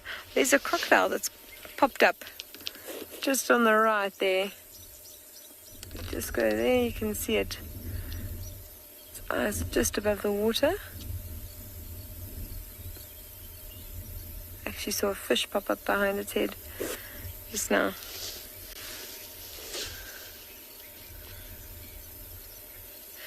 Hannah, that is a really interesting question, and I can't tell you the exact number. I think it's very difficult to actually figure out how often crocodiles feed. They don't feed very often. They are incredibly good at regulating their energy consumption. So they don't produce their own heat. They're cold-blooded, so they walk out of the water and let the sun heat them. And then if they get too hot, they actually open their mouth to get the cool breeze in, to cool their body rate, so they use less energy there. They also can slow their heart rate to about 5 beats per minute, which is a very low energy consumption. And even when you see them moving, you see every move is slow and delicate, nothing's rushed. So they don't need a whole lot of energy to get them through the year. In fact, the crocs in the Masai Mara feed about once a year. That being said, crocodiles do feed on birds when they get an opportunity, and I have certainly seen it where we've been sitting bird watching some white-breasted cormorants swimming across the water, and next thing one's just pulled down by a crocodile. And they do have a really interesting relationship with birds in that they will feed on birds when birds are swimming inside the water, but when crocodiles are lying outside of the water, they won't actually try and eat the birds. And the reason behind that is, I'm sure you've seen those pictures with crocodiles lying with their mouths wide open and birds actually standing inside the mouth and the crocodiles doing nothing. And the reason for that is that birds pick out the little bits of meat or debris that are left behind crocodiles' teeth, which obviously help clean their teeth and keep away infection. And in return, the crocodile will not eat that bird. So it's a sort of a mutual understanding when they're outside of water that they don't feed on birds. But when they're both back in water, all bets are off. So it's a long-winded way of saying they will feed on birds, I think, whenever the opportunity arises, but it is very seldom. Birds obviously around watering holes, very in tune with what's going on. They're very aware of the fact that crocodiles are there, and so quite unlikely to actually be caught.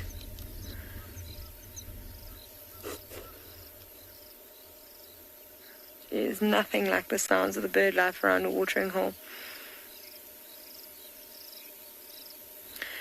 So we are going to see what else we can find this afternoon, but we're going to send you over to Pridelands and see what they have in store for you there.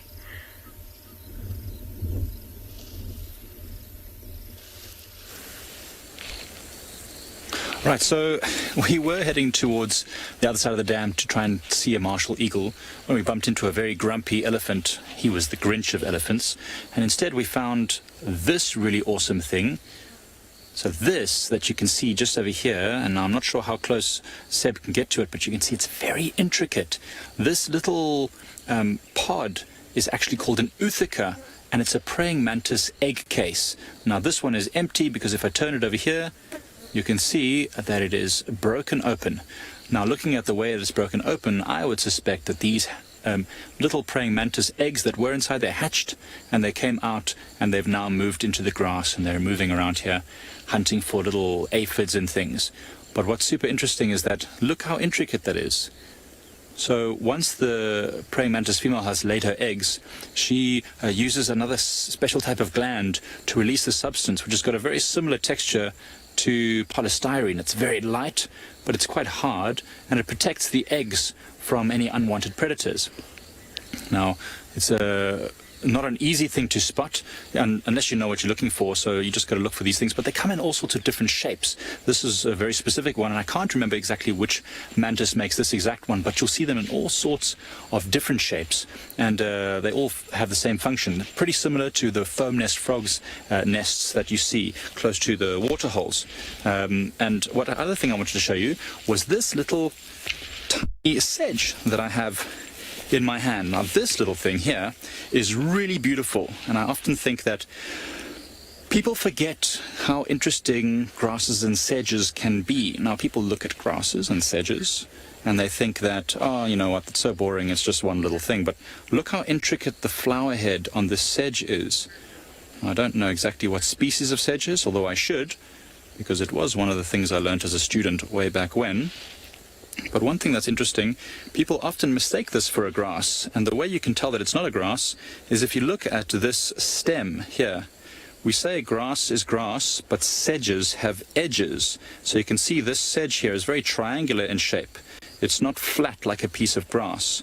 And what you're seeing here with this little flower head, those are the actual petals and the reproductive parts of this little plant. So beetles and insects will climb all over those and help to pollinate them, as well as wind as well will help to pollinate them. So that's really, really interesting and really beautiful. When you're walking out in the bush, you must always look out for the little stuff as well.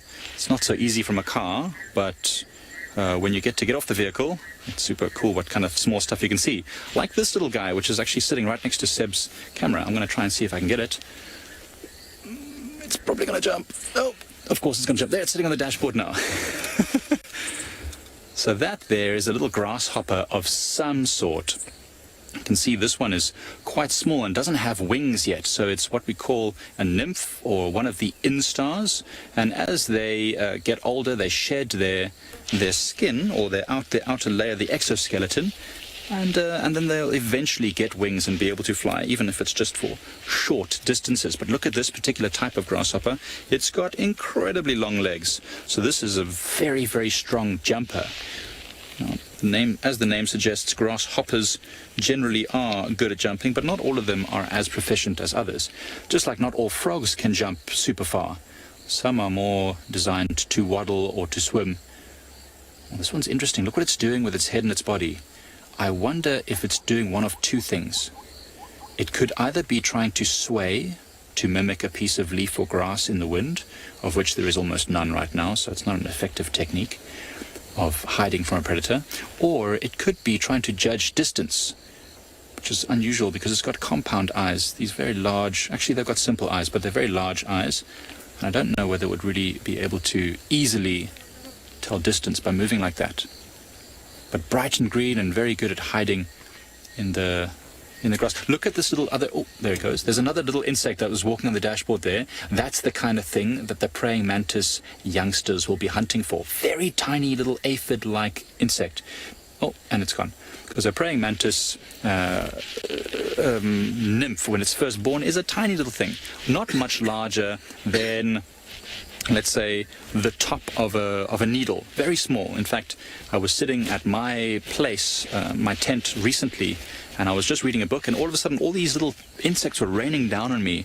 And at first I thought it was little ants. When I looked closely at them, it was actually tiny little praying mantises. It was very cute. There was probably about 50 of them that were climbing all over the chair where I was sitting. So they're really interesting.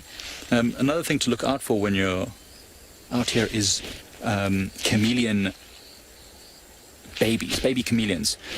Chameleons live in trees, but they lay eggs in the soil. So as you're driving along, especially at night, look out on grasses for little green, round-looking things. Stop there and have a look. Quite often at this time of year, you find baby chameleons. Well, in the meantime, we're just going to head off and see what else we can find. We've managed to come across a herd of elephants. Not the best views, but they're moving. They're moving west into the Mulwati. And this is a very, very large herd. They're all feeding quite happily. Probably over the moon that the storm is over and they're starting to dry off. But we see you.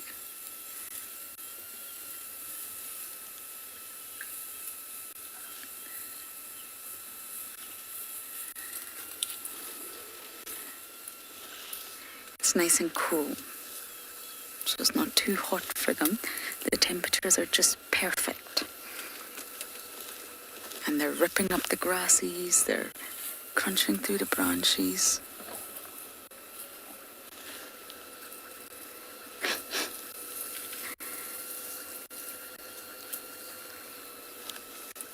Now when elephants sort of debark or ring bark the trees, they're trying to get to the cambium layer.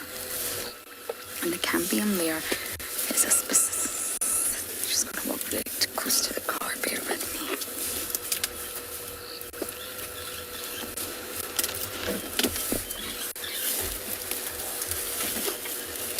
Just going to go behind us.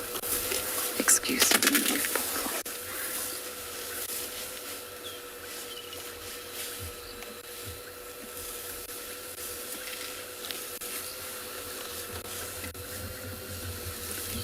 She just wanted to go behind us. There's other ones coming here, Marcel. One's going to come in front of the car. So yeah, the cambium layer is basically a specific layer on the inner part of the tree, inside, underneath the dead bark, which is what we see, which is visible. And it's in charge of making new cells. Hello.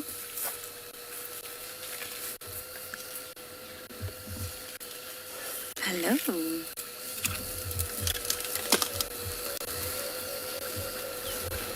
You're just having a big smell of us. Oh, okay. We must smell good today. We're attracting all the attention.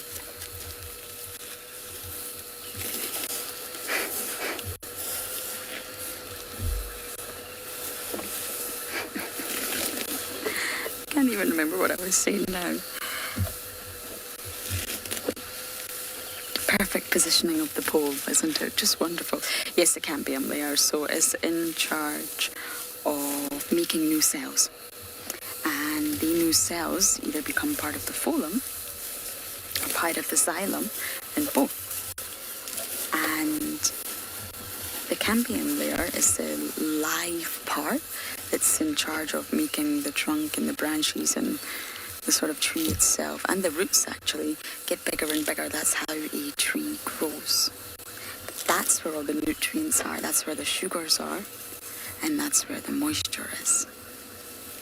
That's exactly why the elephants want it. They don't want the dead bark around the tree that we can see. No, not at all. They definitely don't want it. They want the yummy layer inside that's filled with all the nutrition, the living cells, and that's the cambium layer.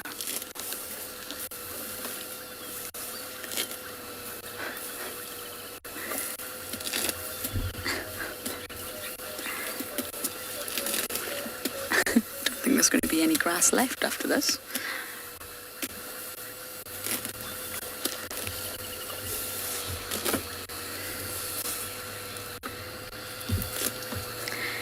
Leanne and the babies are constantly watching their mother.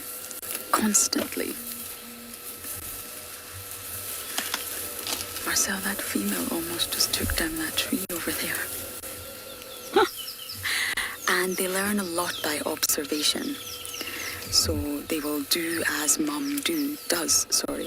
And as a youngster, you'll watch them really try and attempt things, but they're a little bit uncoordinated. It takes them a while to learn how to be really coordinated with all their muscles when they walk or when they run. Very small elephants will stumble, they'll trip, they'll get everything all wrong, and especially with their trunk. They can't use their trunk straight away. It's like children, human children, trying to learn how to write. It's not automatic. You're not born with that skill. You have to learn how to do it. It's exactly the same. And therefore, they have to learn how to use their trunk. And that's probably what they would use to break trees. So it takes normally up to 2 years to really know how to use your trunk. Now, a human body only contains about 639 muscles. Which is not a lot when you compare it to an elephant's trunk. An elephant's trunk contains over 40,000 muscles, which are divided into as many as 150,000 units.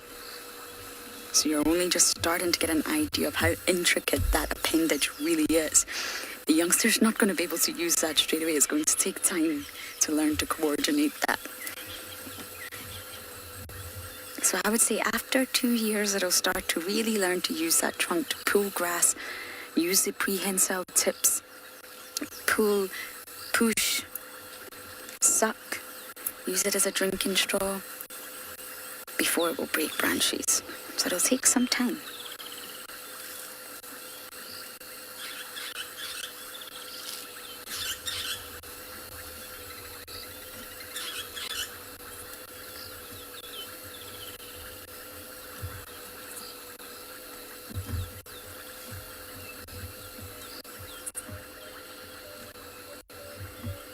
The trunk is almost like a nose and a tongue fused together, if you like.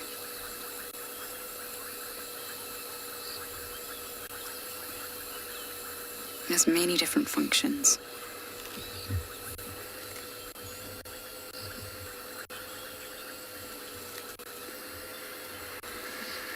Oh, Jerome, they're one of the most social creatures, absolutely. But then so are lions, so are wild dogs. Wild dogs borderline altruism. The way they behave for their pack, it's all about the pack.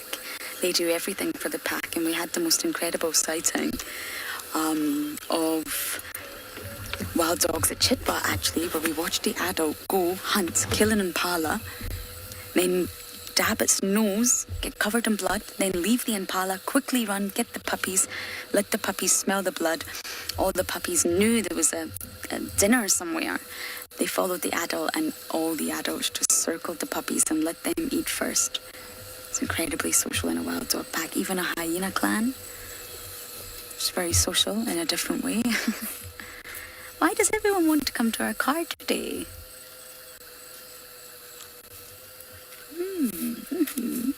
Have a good smell.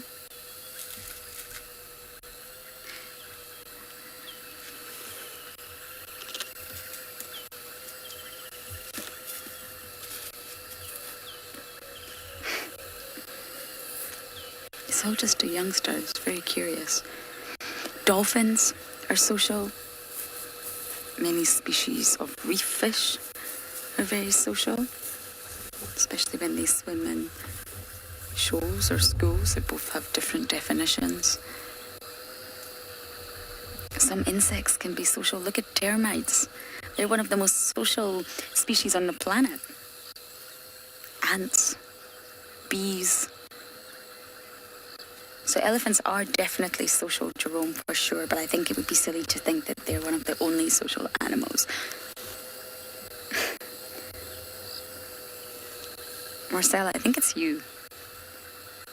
I think they're all smelling you. I'm only teasing. Marcel smells absolutely fine.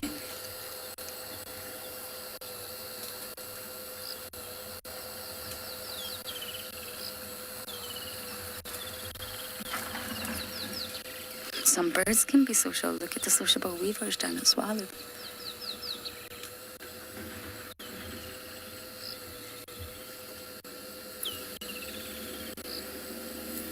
Ravinder, you're saying it's wonderful. Wonderful to be surrounded by ellies. Yes. You can feel the energy of elephants if you really tune in, and this is a very happy, relaxed herd. They're all just crossing in front of us, having a sniff, having a look. But this morning, definitely the herd that we encountered, or Marcel and I encountered, they were not relaxing. You can immediately tell with the elephants just from their body language, their behaviour, the energy. They're very reactive.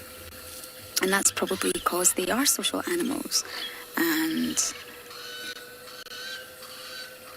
they don't like to be without the safety of their herd.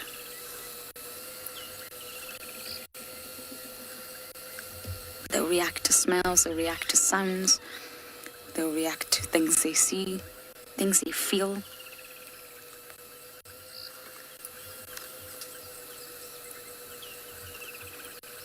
I think they're actually heading down into the Mulwati now. We maybe can go the long way around and get a better view of them. I don't think going into the Mulwati today is a very good idea. Okay, I'm going to do one more U-turn to have a look for this predator, and then we'll try and get a better view of these elephants for you. But for now, you guys are going to head down to Swallow. I didn't say anything. Yeah, I was asking for a link. Cool. Welcome back to Tswalu. Currently looking at a small group of kudu. A group which we are viewing is consisting of females as well as a number of young males. So we just managed to locate them after almost tracking.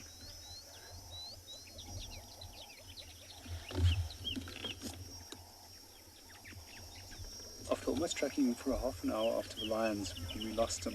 So in the meanwhile, we decided to make a quick stop here, view these animals, and then from there on move on again to see if we can find them. So kudu is one of our largest species of antelope. It's sometimes classified as the second largest in terms of weight. As we've already mentioned previously, they can get up to 316 kilograms of males.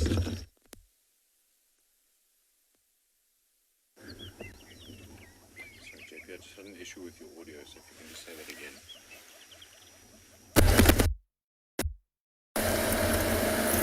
Sorry.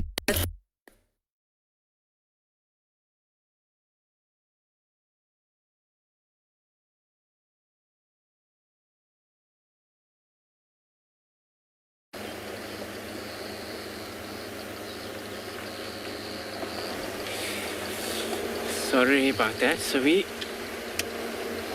have left our herd of elephants searching for possible cats. I know this afternoon, I think since this rain has been, I think most cats have been on a hunt so much. Since it's been actually 3 killed that it's been discovered, and then there's no cat on all of those 3 kills. So, but it happens that, especially when they have a lot of chances to carry on a hunt, it happens sometimes they kill at a time, maybe 3 at a time, and then she may maybe spend a lot more time with one kill than the others.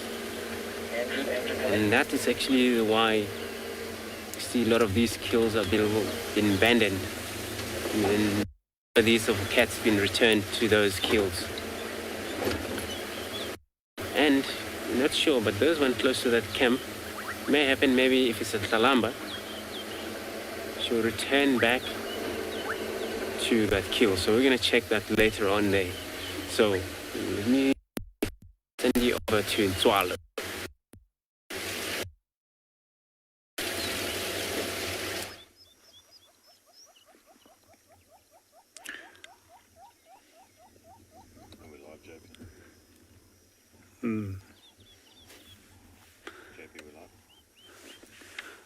Welcome back to Tswalu. Sorry, we just had a little bit of a technical glitch out there at the moment. It does happen if we're out in the bush. Communications aren't always possible. So we're back on the group of kudu that we were viewing earlier. And as we mentioned, that they're probably the second largest of the antelope species.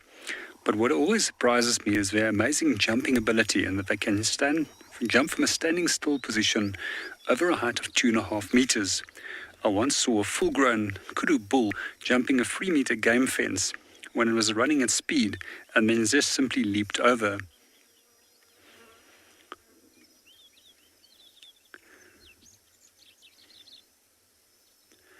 Kudus are predominantly leaf eaters, and we'll often see them browsing on trees.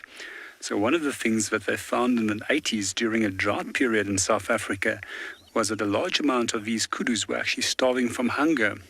They couldn't understand because they were constantly eating and their stomachs were full. It was then discovered that plants can give off large amounts of tannin, and that the tannin often binds the cellulosis in the stomach, which prevents them from digesting the food, and basically they starve with a full stomach. Another interesting study that came from that was that they actually discovered that kudu often feed into the direction of a wind, not only to detect predators, but to slow down plants from warning other plants on that they are being browsed. So what happens is that one plant that is being browsed on, especially in terms of acacias, will then immediately warn the next plant, and then from there the whole group of plants in that area will raise their tannin levels, making themselves unpalatable and forcing the animals to go and feed elsewhere. So generally when we do find kudu, they always infect bushes, as mentioned previously. Horns can be a potential hindrance when you're in a thick wooded area. Therefore the females don't have any horns. So what they do is they simply rely on freezing, that is meaning standing still, and using their cryptic colorations to blend in with their environment. You'll also notice that kudu has got incredibly large ears, which makes them very effective at detecting potential threats.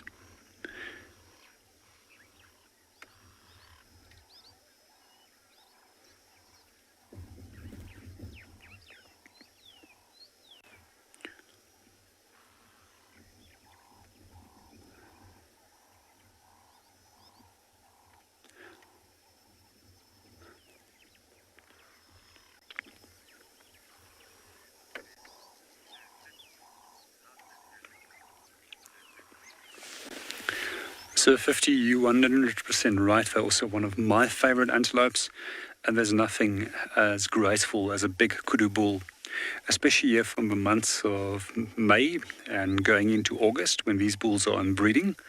You'll actually notice that their necks become thicker, they strut around in a very proud manner, and quite often they become so focused on females that I've actually noticed that quite often that they walk into lionesses or lions and being at that time of the year.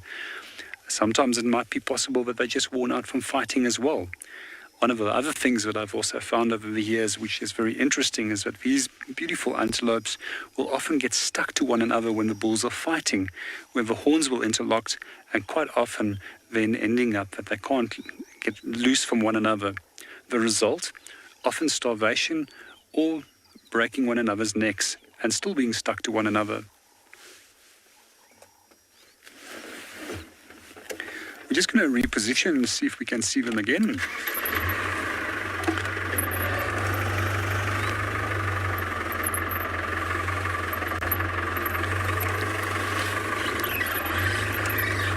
So we know that area where we've been following the lions, we were just fresh on their tracks by the time that we found the kudu.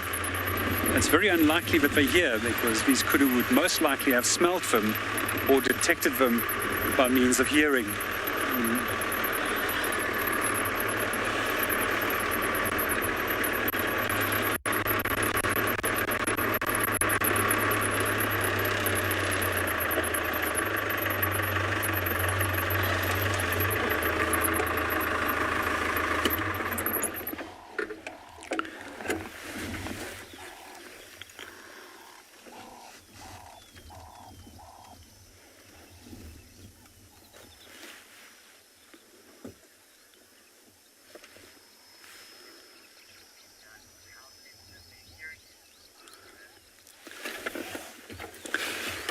Lynn, to answer that question, I'm not sure there's been any studies being done on how good their hearing is, but if we compare it to our own, it's a different world.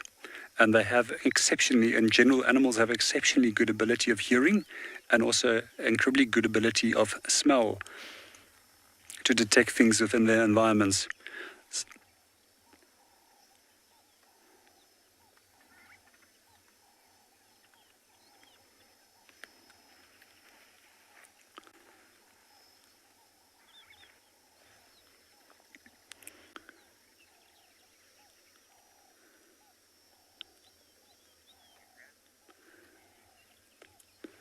We're just going to check one or two more roads to see if we can find any of those line tracks crossing further to the south, and then from there on continue our drive.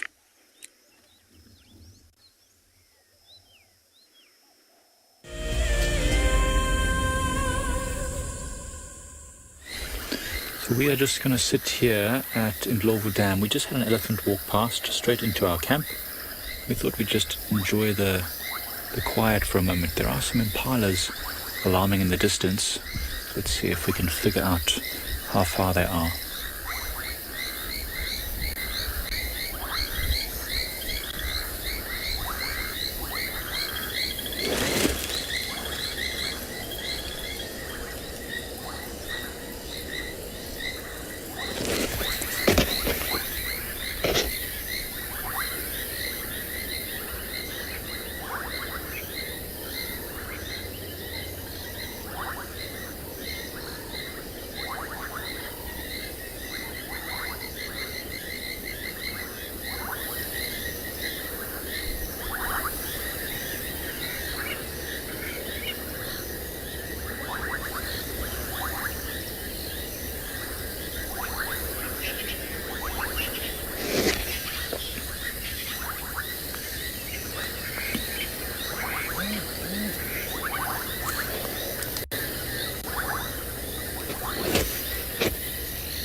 And those impala are still alarm calling quite frequently.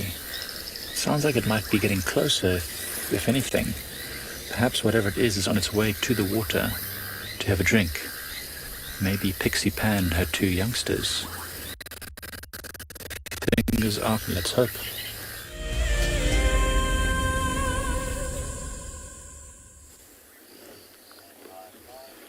Thanks, Mike. So we actually find now the southern giraffe. As you can see right there, it looks like a female giraffe feeding on this. It looks like it's one of these toxic trees out here. But not that what she's feeding at that now, but the other one which is slightly to her left. That's one of a tamboti tree. And right now she's feeding on a buffalo thorn tree. So giraffe, they are so much picky. Sometimes you find them in an area where it's suitable for them to be in terms of browsing. It's great for them. And you always look for them. You don't find them. It's that sometimes they have moved into places where they always benefit for their own browse. So they are the browser animal. And of course they are tallest animals for sure. For them to reach that height, no other animal can except for the elephant. But some of these bull elephant, the giraffe, some of the places where they can reach, not that female elephant can, so they still can't, so they are tall, way too tall. It seems to separate now. There were two female when we get here. One moved to across the road, and then we still have a visual of this one.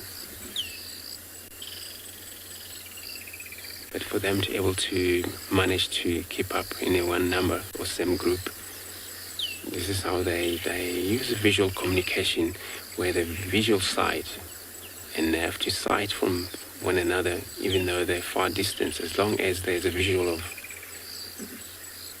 their ears, which is a lot pale compared to the rest of their body. So it's for them to be able to see one another even far from each other.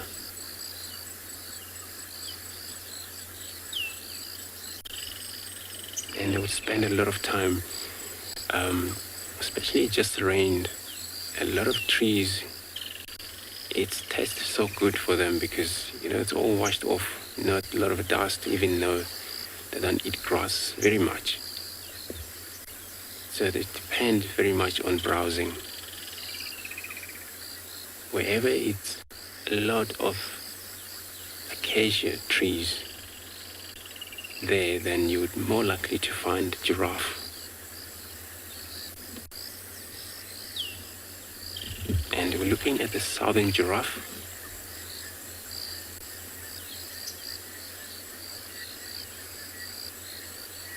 Where their lifespan is anything from 28 to 30 years, roughly.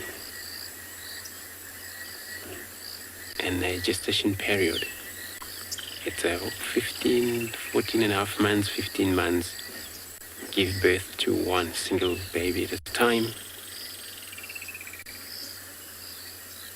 I can tell you they're well brave enough, such an animal like this.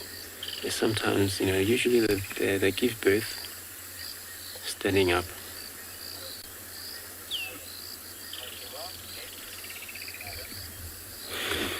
Alan, giraffe, if you corner them, of course they can be very much dangerous, so they kick very bad. But in a land like this, if we could walk towards them there, they were just going to politely run away or move away from us. But if you want to try, maybe grab their baby because their baby injured sometimes like that, and then of course you get kicked, maybe to death. So it's only the dangerous they can be when they're cornered, when they have to defend themselves. They can be dangerous. We're talking about kicking, that's how they defend themselves. From lions, they can defend themselves as well. A manly lion can hunt giraffe, the pride of lion. And a lot of time, it's a lot of, damage from the lions. A lot of lions die, sometimes get up injured or limp, not able to move anymore properly, and leads to death if that happened. They use both legs to do that, defend themselves, kick back, forth, but sideways as well.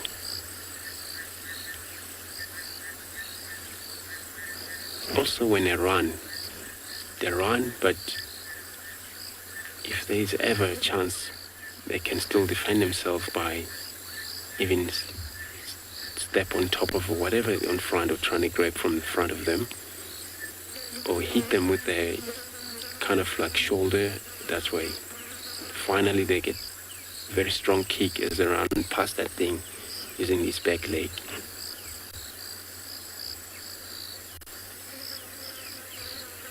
You still have a beautiful ossicons, this horn they have. But this, on top of these ossicons, it's actually fluffy hair on top. So for a male, they would have a balded on top of the horn, which it just looks like a white patch on top of this horn, but they're a lot thicker compared to the female. So we're looking at the girl right now.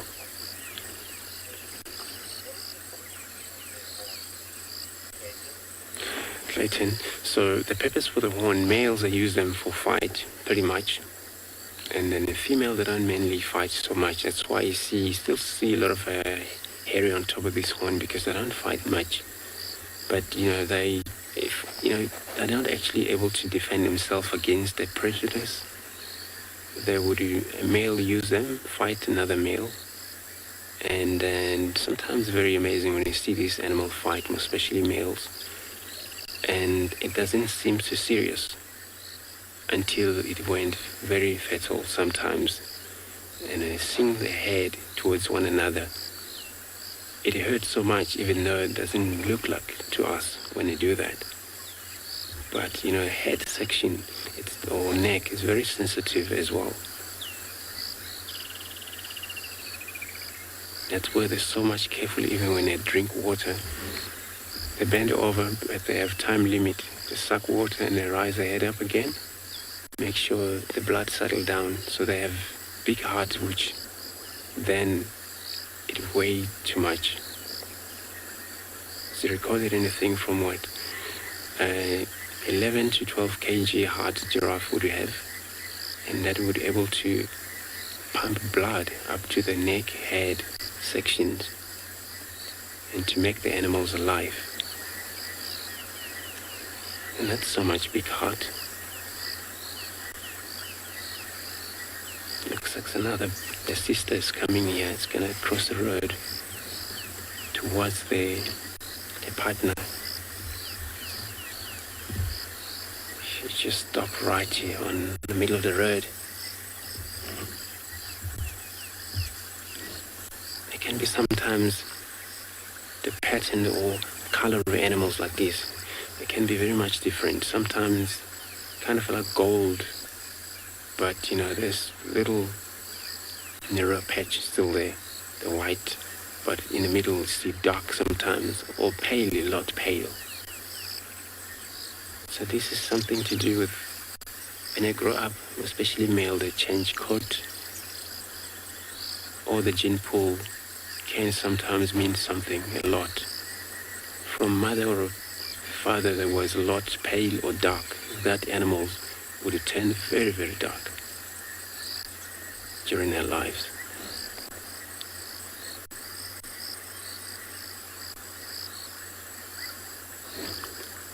So for them to be able to feed comfortably, they have a very long tongue that would be able to, kind of like very prehensile tongue. When it come out of the mouth, would be able to hook anything they need. And feed on these trees. We talk about this Acacia nigracis, which is also a knop thorns. The leaves are small, so very small, and they're able to select what they need. Leave thorns behind these hard thorns, but tip end where the growth of these branches, it always shoots through, and it shows a lot of new shoots of growth, and this will be chopped into the mouth by these very teeth they have. And they would have molars instead of teeth, or bottom teeth. They don't have those.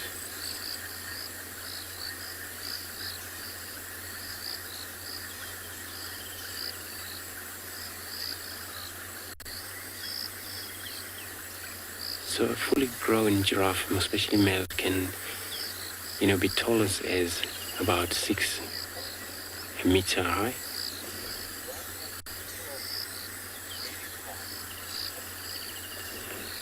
Pattern. Giraffe, so they breathe throughout the year. They're not actually strictly seasonal breather. So in the rainfall, they breed. Also in the winter, they also breed as well.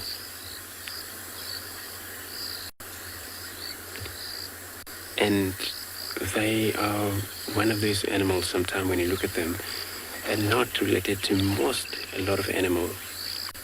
We don't have an animal that's called okapi, and some of those know exactly that. Yeah, the camela also, they would slightly related to this. I think it's because of how they walk close to camel a little bit. But other than that, nothing else relates them to them. And they walk differently, more away from the other animals.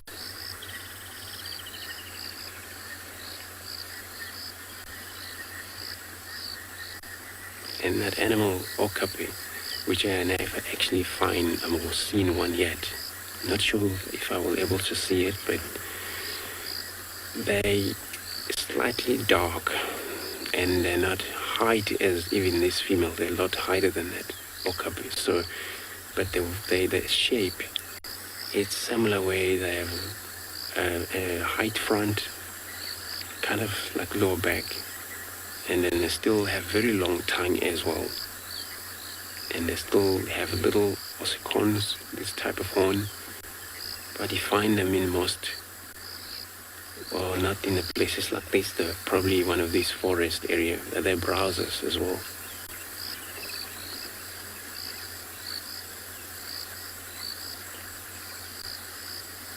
So they ruminate, which usually giraffe, when they ruminate, either standing up, which makes them easy for them to able to regurgitate and then swallow it again. So I'm going to move on. I'm going to be sending you over to Ntswalo with the squirrels.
bush. We'll move on and we'll talk while we move anyway.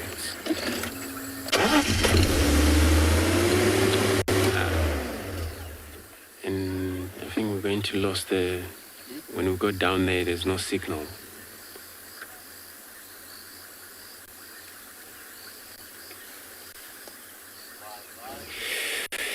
Sorry, Ntswalu. Yeah, we still have these two sisters of giraffe. What I think they find very much a good place for them to feed right now there, that they don't actually move too much. Since we started to watch that very first one that was in that area, and they're still feeding very comfortably. Giraffe can run up to about 50 kilometers an hour. Oh yeah, I was just checking careful there. So now they're feeding on tamboti trees. Those are toxic trees for human and other animal. But you find porcupine, which is one of the biggest rodent out here, would feed on the roots for that tree as well as this giraffe feeding on that. Sometimes grey duiker, which is an antelope. If you look at this animal together, you see they're not actually the same color. One is slightly pale yellow, other one kind of a darker bit, the one that's crossing the road now. Look at that tongue come out of that. It's very long.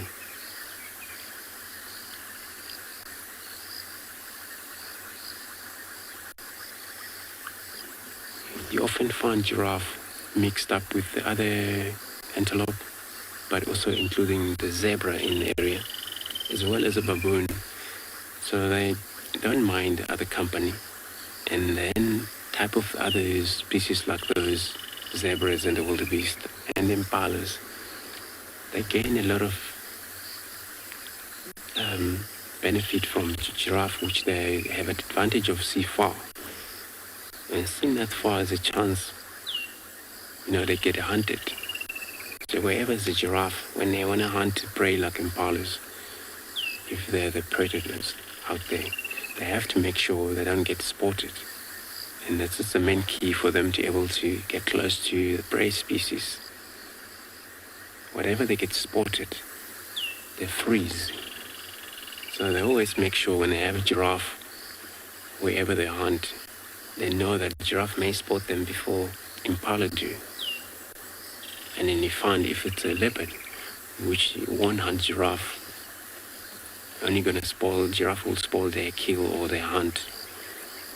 And then they will be more careful about that, checking out before they approach.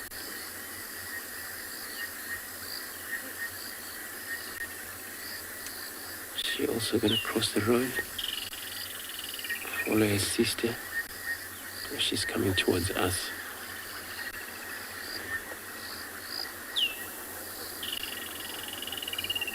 So I'm gonna carry on, check the boundary again, leave this animal in peace.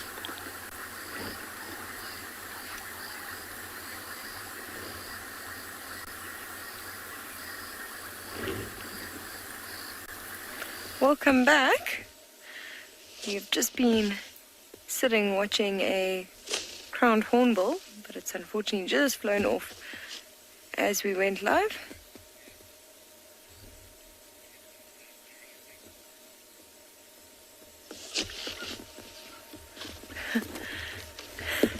So we decided to actually take this road, checking very carefully if we find any signs of leopard in the area. We've got a beautiful drainage line that runs off to our right. We just thought we would drive slowly and see if we find any tracks or signs of it, or even hear that leopard rasp. We heard one earlier today, so we thought maybe we'd check this area.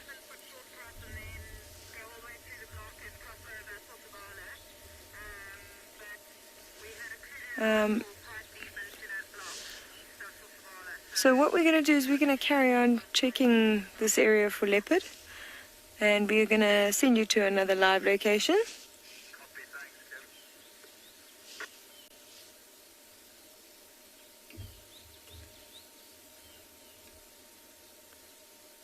Good afternoon. stopper.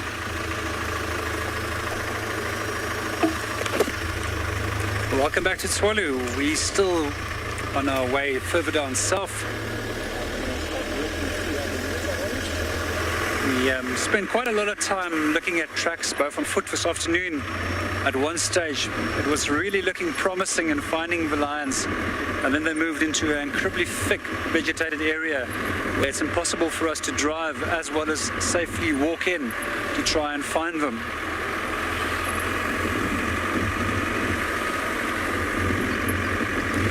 At the moment, it's just a beautiful landscape to enjoy. We're just going to put the camera for a short while on the Coronaberg, and then from there we'll continue a little bit further south.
Have you been watching Wild Earth and dreamt of being right there on safari with one of the guides? Well, now you can. Wild Earth is offering you a chance to buy a ticket to dream.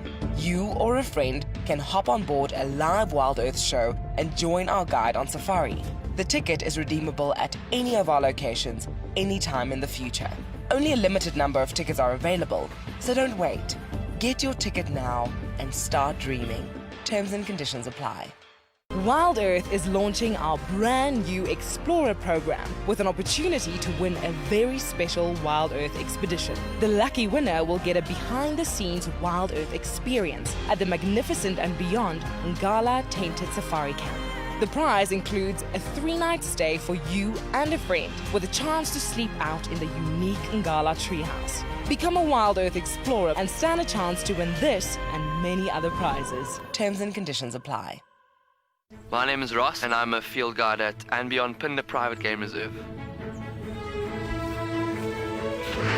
I love getting questions from guests on Wild Earth because I love sharing and learning information about nature with new people, and it also makes me feel like you're all joining me in real life.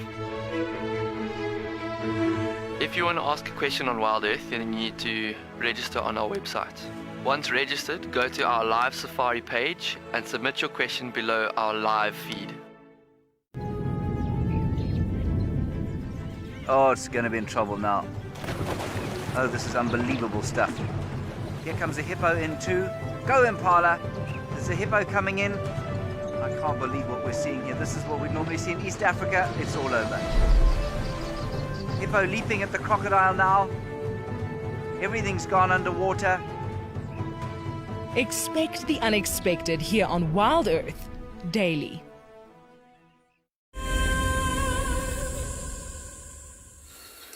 So, I'm not having a very good day for finding any animals that are alive. Now, I'm also not sure if Andrew showed you this at the start, but this is the kill right next to our camp, pretty much in the camp area. It's also an impala lamb. I don't understand. I don't know why there's 3 dead impalas and no predators. Sibui was found on Little Gowrie, but as you know, we can't traverse there. So I'm baffled. I wonder whether these kills were possibly made, that's you, Marcel, before the storm. And as I already mentioned, the storm was unbelievable. The sound, and we didn't sleep much last night, and I wonder whether because the sort of sound of the lightning itself, the thunder was right above us, I wonder if that scared the animals off their kills. I don't know. I can't think of a possible explanation as to why this has happened. I checked the area, I didn't find anything. So we came up to this one. And at least whether it could be Kalamba, she's the most likely suspect behind this one. And I just wonder whether we should really properly explore quarantine, see if she's hiding out somewhere. I've never had so many kills in one drive. So it's rather sad. We won't focus on it too long. We will bumble around and see. She could just be in the long grass here. But knowing Kalamba, if I'm correct in my guesses, she would be up the tree. I really don't know. There was no hyena anywhere to be seen around the impala that was on the ground. I'm bamboozled. I'm discombobulated. I have no explanation. But I don't believe it'll stay like this for long. I really think the hyenas have no chance of getting the ones that are hoisted, of course, but I think a leopard has to return. KB, you're saying leopards on a killing spree. It seems that way, doesn't it? And they're all abandoned, and they're all full. I mean, they're all from last night or this morning. Anyway, I think what this means, rather than look at that poor little lammy who has lost its life in the jaws of death, we shall. I mean, this is camp. There's a gate right ahead. This is where we live. So she could be anywhere. She really could be. I'm so desperate to see a leopard that I'm starting to feel really, really frustrated. I would also like to check on the hyena den, but I think it's worth just staying around this tree.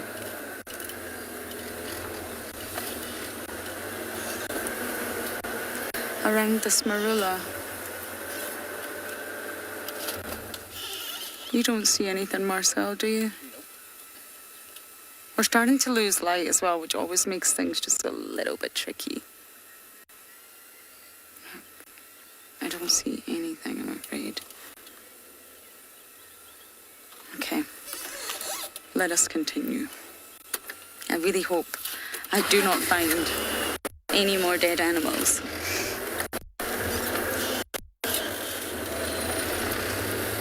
Now maybe the storm separated the lambs from the mum last night and the predator used that as an opportunity, but then where is the predator?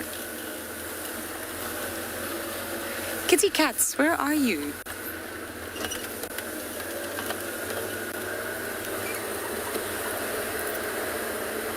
Dizzy, you're also baffled. I'm glad to hear it. Are you also discombobulated? But you're baffled at the lack of scavengers. I know. Where's the hyenas? Especially with the opened ewe, the impala ewe that was on the ground in Chitwa. I don't know. Where are the scavengers? They're obviously up to no good somewhere else.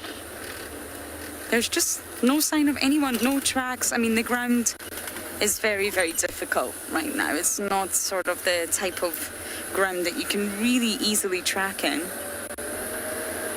But where is everybody?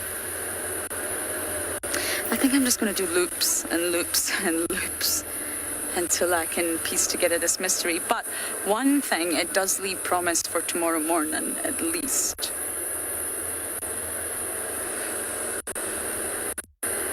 I didn't get where that comment was from, but you're totally right. These are just the kills we know about. There could be more. There could be more. I'm sure there's kills everywhere. Unless it's like just Kalamba stocking up her pantry. She's known for that. Last time I spent quite a long time with Kalamba. She had a kill in 3 different trees. 1, 2, 3. All in the Mulwati. I really don't know. And it's cool, it's not hot, it's not exactly as if the leopard should be avoiding the heat and they're resting in the shade. Mystery. Okay, Marcel, whoever finds the leopard first has to cook the other, gets dinner cooked for them by the other. How does that sound? Marcel loves vegan food, so he'll be over the moon if I cook him some vegan food.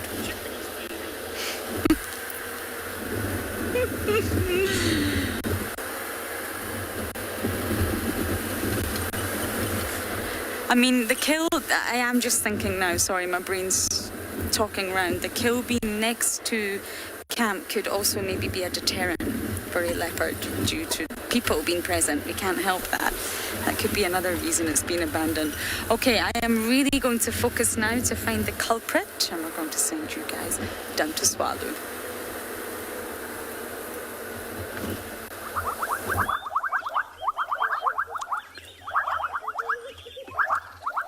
Welcome back to Tswalu. We're currently at Mellifera Pan, named after the acacia mellifera. We're busy having a quick little birding session over here, seeing which birds are coming in and out. And at the same time, we're also enjoying the calls of the bubbling Cassina frog, which is calling in the background.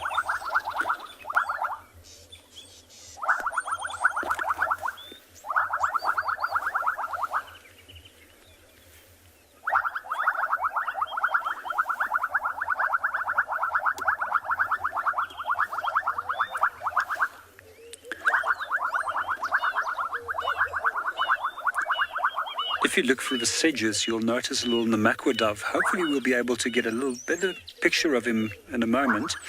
But what you'll notice is that they've got incredibly long tails, and in the case of the males, black faces with an orange and yellow coloured bill. This is probably one of the most beautiful of the dove species in South Africa. Ah, there we go. We're back on him. What I do find quite fascinating about Namakwa doves is that unlike many other bird species, they can actually give moisture off through the skin, and by means of air movement they can cool themselves. Most bird species will actually have to use their muscles of the throat so that they can paint, which also adds to extra energy being used. And this way, Namakwa doves actually make themselves 3 times more efficient in terms of keeping themselves at a more constant temperature. It also enables them to venture out into the heat, where other birds would retreat into the shade.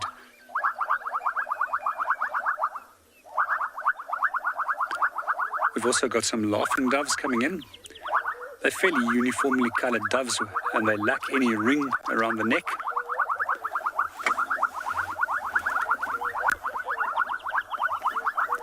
Good afternoon, David, and welcome to the show. You are 100% right. It is one of the most beautiful places to live. And I've been very fortunate for the last 20 years of my life that I've been able to live in game reserves around South Africa.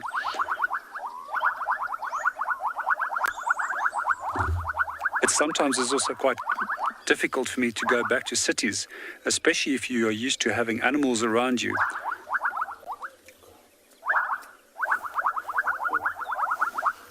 There's a little wattle starling that has also came in. There's a number of them that's coming to have a drink and a bath. Back onto a little laughing dove. It's got a uniform coloration. It lacks a ring around the neck, unlike Cape turtle dove and the red-eyed dove, which we also sometimes have here.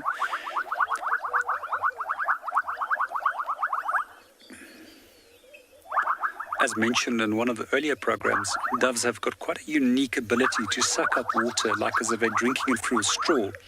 You'll also notice many of the doves landing in a tree, making sure that it's safe and then only coming down to the water and drink. So unlike other birds, they don't need to tilt their heads back, and they're not exposed to potential threats while they are drinking.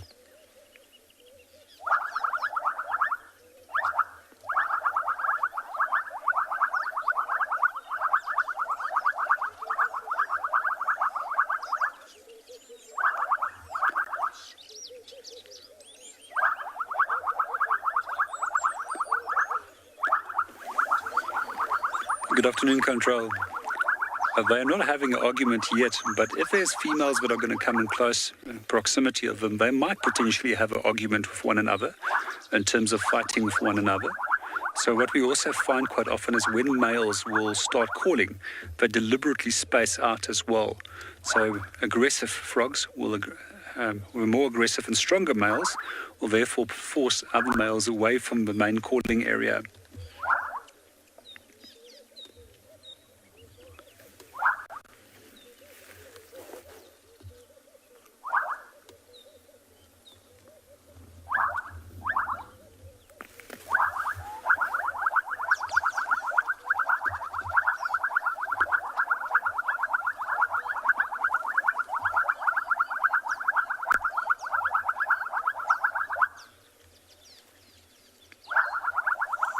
We're going to enjoy the sounds of these bubbling casinas for a little bit longer, as well as have another look at the birds that are coming in and out. But in the meanwhile, we're going to send you over to Pinda.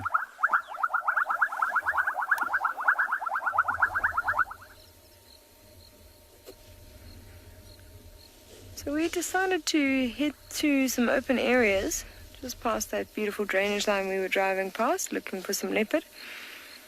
And we came across this herd of wildebeest. Now, if you have a look in front of us, we can actually see, I count 4 very young wildebeest. And look how sweet is that. 2 of them are actually interacting. And what's really nice, you can see the color difference even between those 2. The one in the front's a lot more gray, so it's quite a bit more young. Owen was telling me that him and Damon were busy filming here earlier, and they only actually saw 1 tiny wildebeest calf in this herd. It looks like quite a few more have actually joined the herd, so there's been quite a few birds today. You look at that one off to the right, the far one on the right, it's busy walking past its mom. You can see the umbilical cord right there. Yeah, FM? So you know that they are very young. Look at that one right in the middle. So it's just walking behind that one female now. You can see how incredibly long its umbilical cord is. I think that was the one that we think still has a bit of blood on it. If you look, its head is still wet. Oh, it's got such a long umbilical cord. Have a look at that. Its legs are spread quite wide. Doesn't seem to actually be very stable on its feet yet. I've sat with them before, watching a female give birth. And the lovely thing is that with this time of the year, wildebeest are one of the few animals that actually give birth out in the open. You know, especially in terms of impala and warthog, both of them go into thickets. Well, the warthog give birth in their burrows. Oh my word, there's a female that's starting to give birth.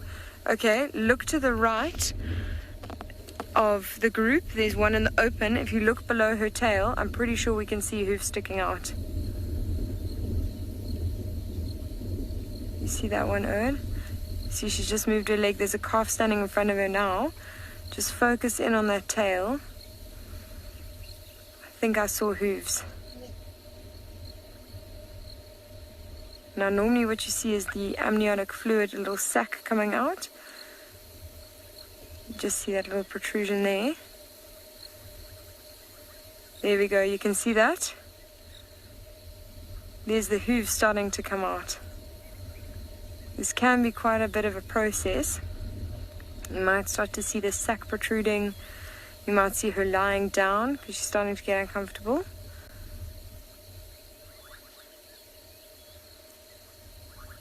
How amazing.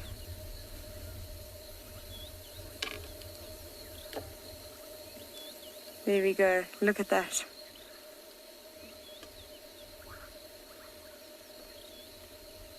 You can see her belly, how heavily pregnant she is. I find it absolutely unbelievable that in the process of giving birth, she is carrying on feeding.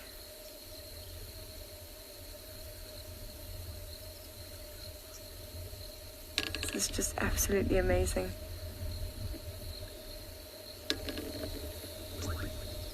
You can can see her teats there are all swollen, so she has never produced milk. So as soon as she finishes giving birth, that calf will be able to suckle. Amazing how just calm and collected they are.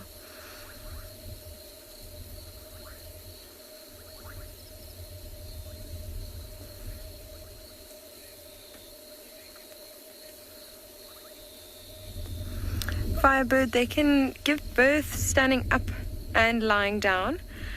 What I have seen most commonly is that they lie down, and as they sort of give birth, you see them almost stand up towards the end to let whatever it is come out. Sorry, not whatever it is, the calf come out. But they can give birth both ways.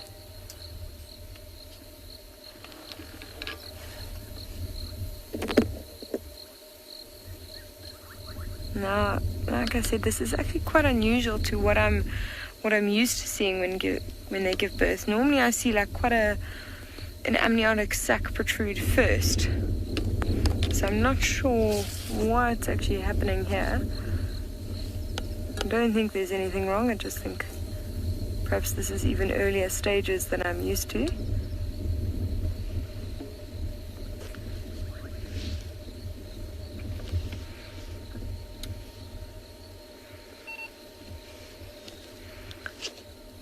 Pete for Kim. Pete, there's a wildebeest that's in the early stages of giving birth here if you're interested.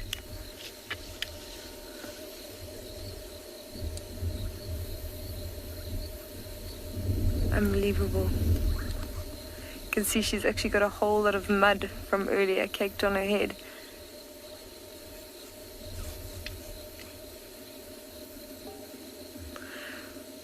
Paul Villa, it will vary just as it does with humans. Oh, look, hold on. She started to lift up the tail a little bit there. Paul Villa, I'll get back to your question now. Matt, it's in Indabaan open areas between Ammonite and Indabaan Link, quite close to that junction. I'm going to let Pete control the sighting, going off the radio.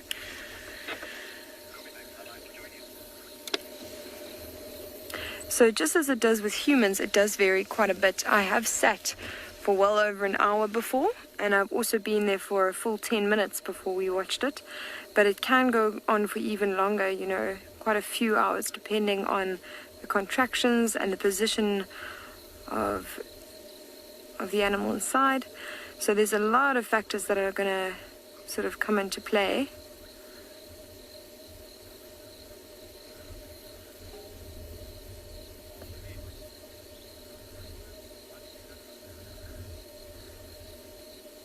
She's looking at us.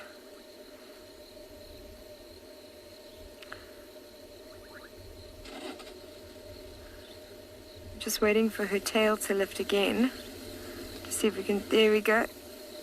You know what? I wonder actually.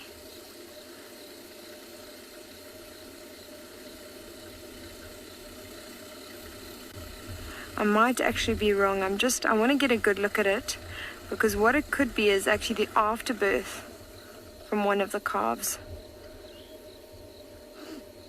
Because as I was thinking that it was the hooves, now I'm getting a better look. It doesn't actually look too much like hooves. It could be the afterbirth there, and that's why we're not seeing that amniotic sac.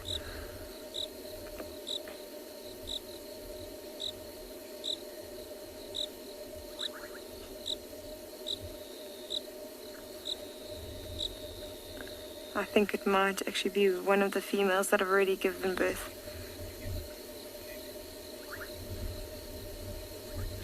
Avril, no, they give birth right in the open and they stay with the herds. It's actually quite sweet.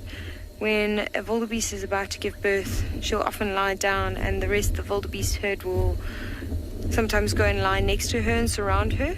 The few I've watched, it's been quite amazing. A lot of them stop feeding and actually go and lie almost in support of the female that's giving birth, which is quite something.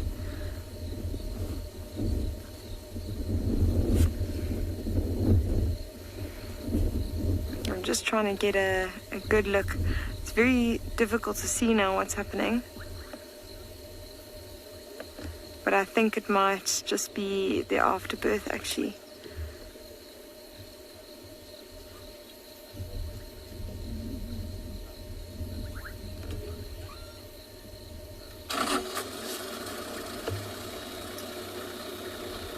Yeah, I'm not seeing any amniotic fluid.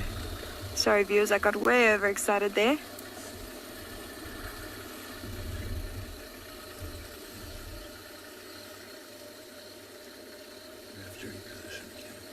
Yeah, I'm just gonna try and reposition in a little bit, get us a better view.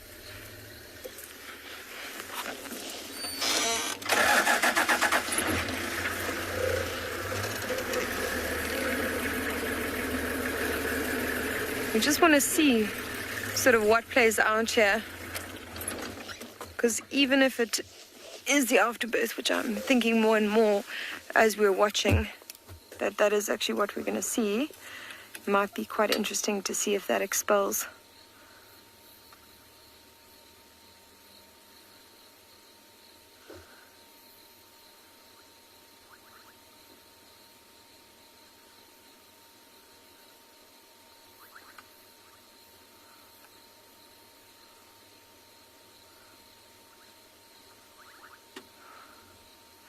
If you have a look, there is one little calf that does seem to stick right next to it. If you see, there's that one small one, but it does seem to be going to the other female. This is quite interesting. I'm trying to figure out exactly what's happening here.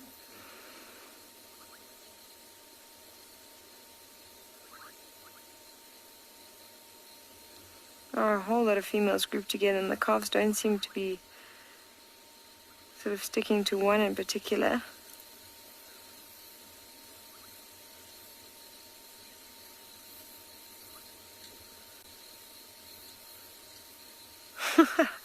You look, watching that little calf, it is still struggling to walk actually. There's one that sort of almost fell down there. Very sweet to see.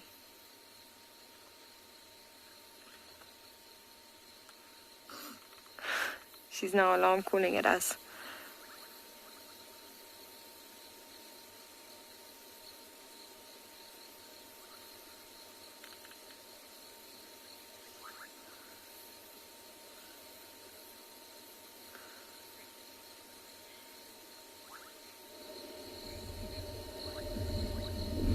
Lee, in terms of the time it takes to walk, I've actually timed it. The quickest one I've ever seen was 8 minutes, and even, you know, when we say walking, it was actually running within 8 minutes, one of these little wildebeest calves.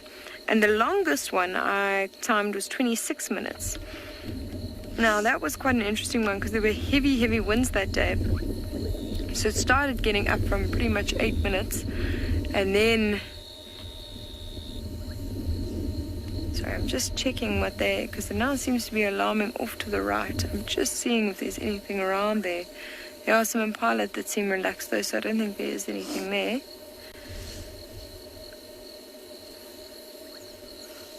Yeah, but it was a very windy day that morning when it was 26 minutes, so it kept being blown over the second it was sort of standing up straight.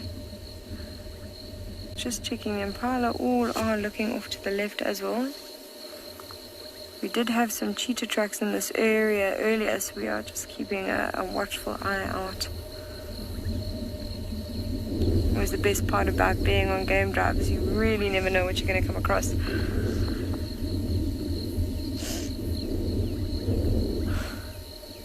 Now she's back to alarming at us.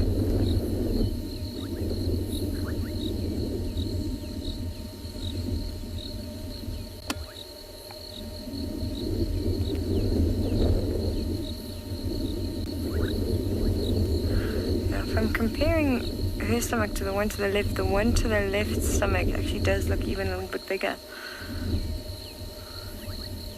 But it's very interesting because there doesn't seem to be a calf that's sticking around particularly closely to her, which, as you can see with all the other ones, you know, there's 4 calves and 3 females lying right next to the calf, so perhaps one calf that's unaccounted for.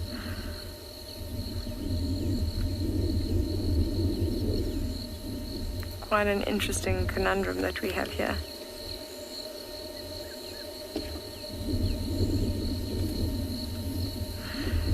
So it could also be that she's not quite giving birth yet, but her vulva's just a little bit inflamed just before they give birth. That also does happen. It's a sign with, buffalo or giraffe, what you look for.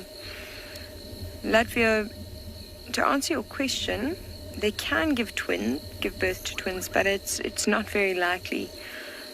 So generally, the longer gestation and the bigger the calves or the animal, the less likely it is for twins or a number of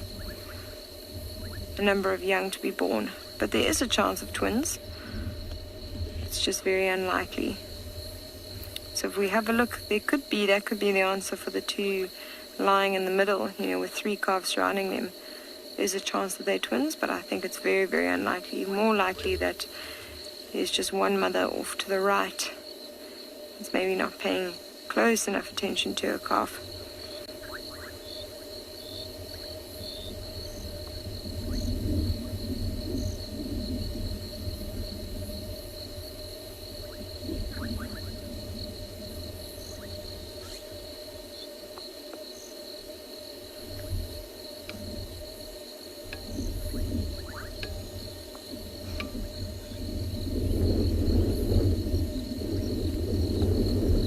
They do look very sweet. See, they're starting to rest in this open area. If you have a look, you can see that they're starting to ruminate.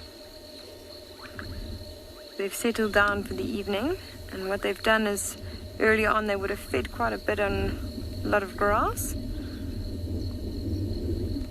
And they've stored it in their rumen, and are just sort of regurgitating and chewing it down to a finer powder. Still watching that female on the right. Every time she lifts her tail, seems to be something going on there. So I think we are going to probably stay here for a little while. I'm quite puzzled by this whole situation, so I want to try and figure out what's happening. So I'm going to stick here, and hopefully we can have a solid answer for you soon.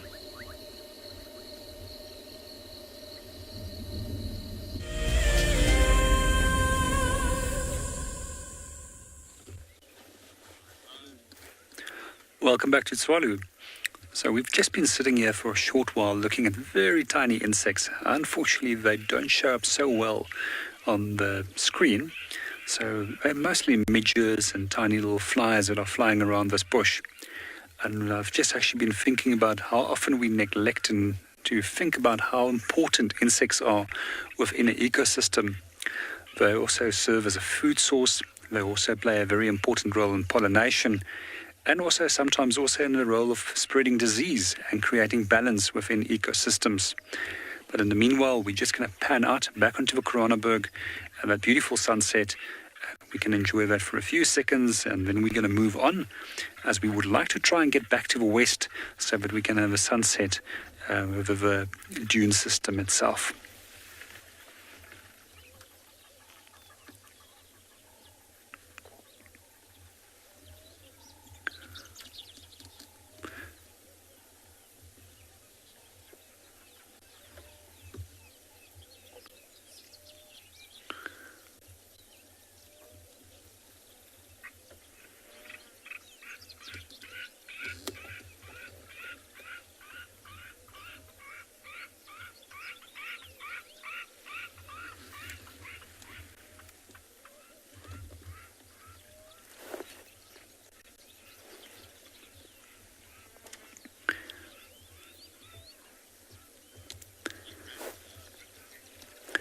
From here, we're going to move on, and we're going to quickly also just check one last little spot where we've known that there's a little Cape Fox den.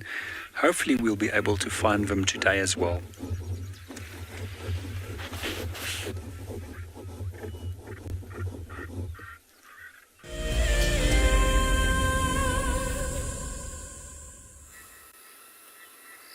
talking of mysteries and getting to the bottom of things, I decided to come to the hyena den, just in case there's any carcasses here. Ooh, sorry, Ali just flew into my face. June is here. Everybody's out, in fact. We've got Ribbon suckling, and being creatures of habit, Ribbon has actually spiced it up. She normally sits at the other side of the den, and if you look closer, you'll see that bulbous belly. Ribbon definitely feasted on something last night, because I saw her last night, and she was not this full. So I think you're right in saying there's carcasses everywhere. Ribbon, can you please tell me what is going on? And the terrible too, look at them both. Heart's not here, but Heart's little cubs are out and Corky's daughter's out as well. Oh, and here we go, the games begin.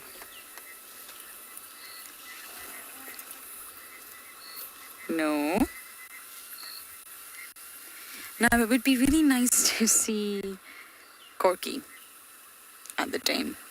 I've not seen Corky in quite some time, but I do believe she was spotted on the dam cam. We're so lucky that we have that dam cam. But I haven't seen her. Excuse me. Nope. I haven't seen her around the den in a very long time. Not since I've been back during this stint. We got great views of June's little one last night. It was so precious. It came out, it got to meet her sister, its sister, Sutu. It got to meet Indabelli, and lots of fascinating things became clear last night. And we did get a genitalia inspection. Looks relatively female, but honestly, at this stage, you really, really cannot tell. It would be silly to make a conclusion at this side, but of course you can speculate and you can guess, and the genitalia did look like a pseudo-penis, blunt at the end, but I think we do need more close inspections to be able to confirm that, so it's exciting. Is June going to give us another girl? Hopefully, that's what the Juma clan needs. It needs more females. There's only 5 adult females in the clan right now. And that makes the clan relatively small. But one other thing I wanted to mention was, I've always assumed, I think assume's the right word, that Corky was at the bottom. She did a 180-degree flip, if you like, from the top to the bottom. I'm actually now really thinking that June's actually at the bottom. Why am I thinking that? A few reasons. One was last night we got to see Corky's daughter acting quite dominant over June. Tail up, a little bit aggressive. I mean, she's tiny, she can't be too aggressive, but she was nipping at June. Now, she could just be doing this through learned behaviour, through watching the other cubs, but I don't think so. I think Corky probably exerts her dominance over June because she's just above her. She's still low-ranked, Corks, but she's above June, and I think she exerts her dominance over June, and Corky's daughter is following suit. I also am thinking back now to November 2019, when that matriarchal takeover happened in camp. That awful, awful night. And June was the one that came out the worst. Out of everybody, June and Corks. And I think I just wrongly assumed that Corks was always at the bottom, but I'm wondering if we're wrong, and I think we really need to pay attention to that. We need to see an interaction between June and Corky. That's going to really give the game away. They both seem to have acceptable relationships with Ribbon, though. I mean, Ribbon's here right now, June's here. Corky's around as well. I could be wrong, I'm just speculating, but I think it's something we really, really need to home in on to find out the hierarchy. Who are the bottom two and in which order? Did Corks just fall from grace and go straight to the bottom of the pile? Or did she retain something and at least stay second from the bottom?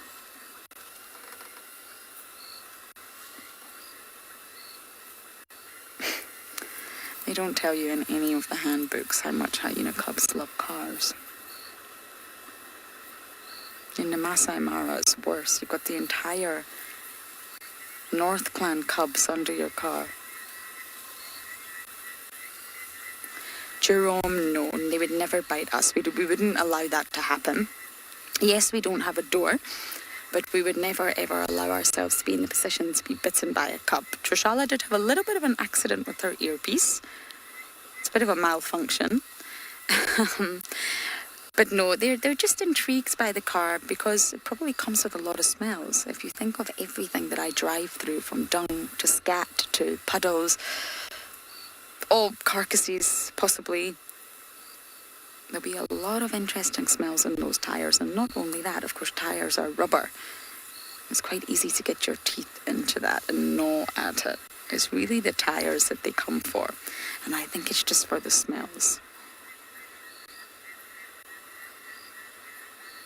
So I think we're going to try and organise a night bumble tonight. And sadly, you can't all join, but Marcel and I are determined to find out who is the culprit behind the kill that's next to our camp. So at least we can have some sort of update for you tomorrow. Aubrey's convinced it's Kalamba, but of course we don't know that. So if we do find a culprit, I will post it. I will post about it tonight. If not, it does leave great prospects for tomorrow morning. And the hyenas here are clearly full.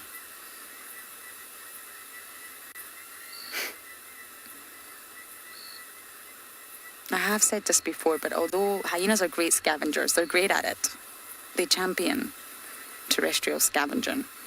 But they're also great hunters, and there's no way that there's enough predators here, be it wild dogs, be it leopards. Yes, there's a lot. We have a high density of leopards.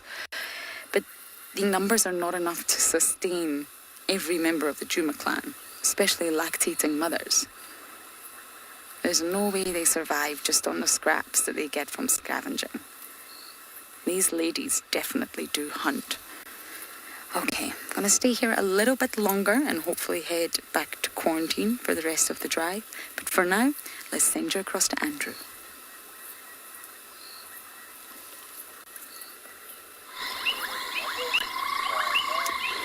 Thanks, Lauren. So we come back to Gully Dam. We were hoping to check that the kill that was seen near the camp there, but the other guy went check there. He says that there's nothing, there's no cat, but there's a kill still up in the tree.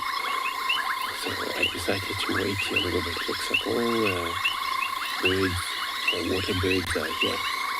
God, I'm trying to zoom through enough, but I can't tell if it's a grey heron or it's a bluff heron, which is one of the, if it's a bluff heron, it's one of the species that we don't often find, especially near Gully Dam. But it's actually very dark. We're just using infrared light.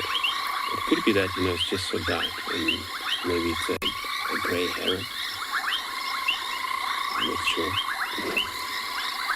I'm just going to take a moment of silence, listen to all the frogs, all happiness in this dam.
more stock on the ground, and also looks like a probably noble duck or prom duck, I think. And it's been fantastic just to listen to the sound here. So I'm going to carry on, check around on a few roads here. Hopefully we come across a cat before too late.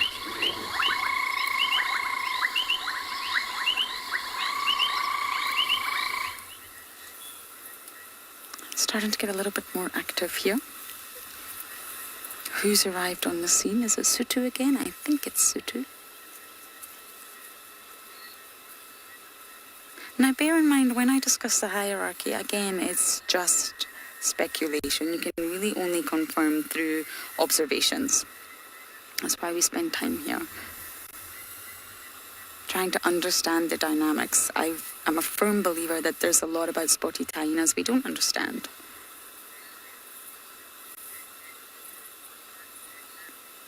It's two greeting ceremonies happening at the one time.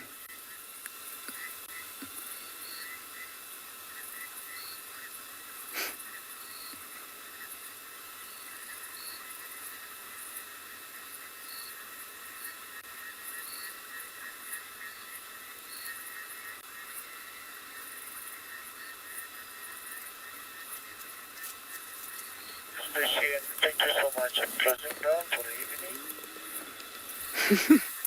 Stuck in bed, you're saying it would be cool to see a little Junette. Junette, I like it. We can work with that for now. I'd love to see it again. We got really, really lucky last night. It's got introduced to many clan members. And it really started. It's the furthest from the dentrance that I've seen the little one venture. Possibly happens more regularly, but it's definitely the furthest I've seen it. I've got to see the whole body. Very, very fat little tummy. It's obviously full of milk. June's doing a good job, at least.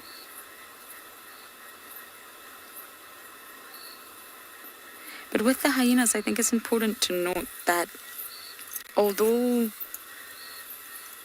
we see them a lot now at the den, when they stop using the den so much, come winter, this will all change, and we can go through periods of really not seeing the hyenas for a long time, and we almost lose touch with them, lose track of what's actually going on.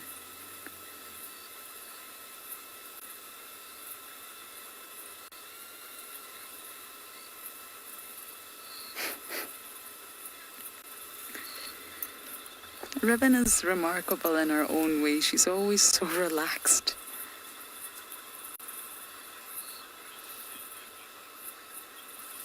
George, you've asked a great question, because for a long time in science that was not fully understood.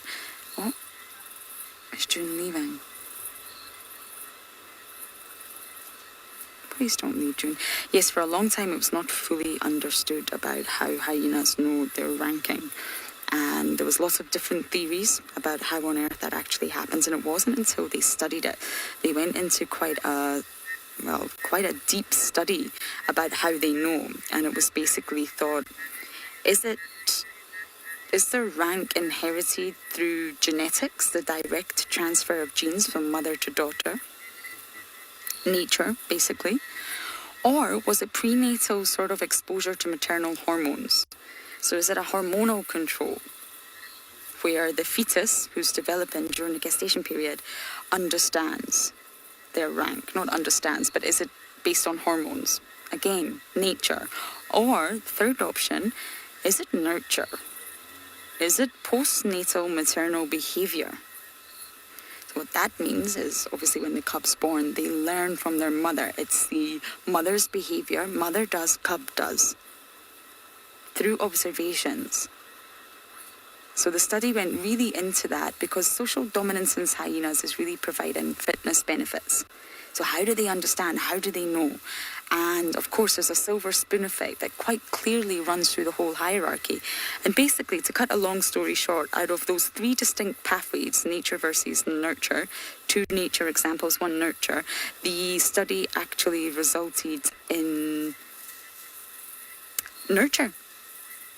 It was demonstrated that even using surrogates and adopted cubs in various different captive settings, that it was best explained through postnatal maternal behaviour. They're learning from their mum. And that's what I was referring to about Corky's little cub. When Corky's daughter acted very dominant over June last night, it wasn't overtly aggressive, but it was dominant. She's learned that from her mum. She's learned that from Corky. She's trying to exert her dominance over something, and it was June that was at the other end of it. So it's nepotistic. Silver spoon, just like the royal families, you are born, your life is set up by who your mother is. Your mother's at the top, then that's silver spoon, you're going to be at the top. If your mother's at the bottom, sadly, you're going to be at the bottom, unless she switches things up, which is exactly what Ribbon did. So great question, and that's the answer.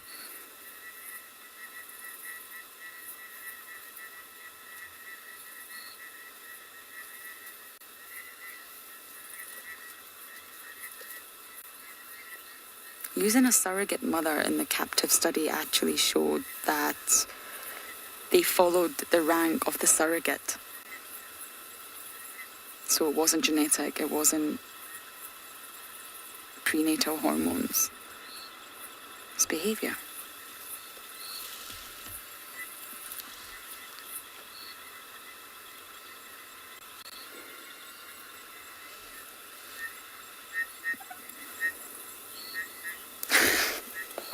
Lucy, I can't believe you've asked that question. Great minds think alike. Marcel and I have just exchanged a few glances. We have been hit with something very absurd.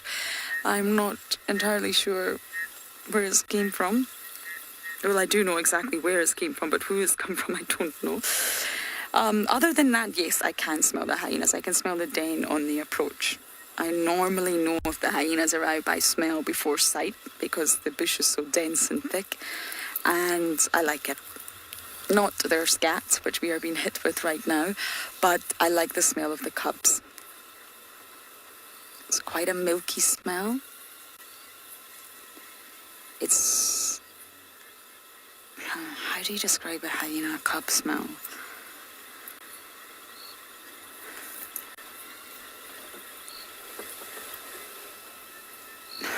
I'm lost for words, actually. It's a lot softer than the adults. It's quite earthy.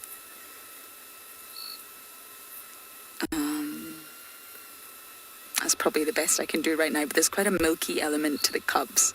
Obviously not when they've just finished a carcass, but it's really, really a lovely smell for me. And it's very strong. So yes, in answer to your question, Lucy, I can definitely smell them.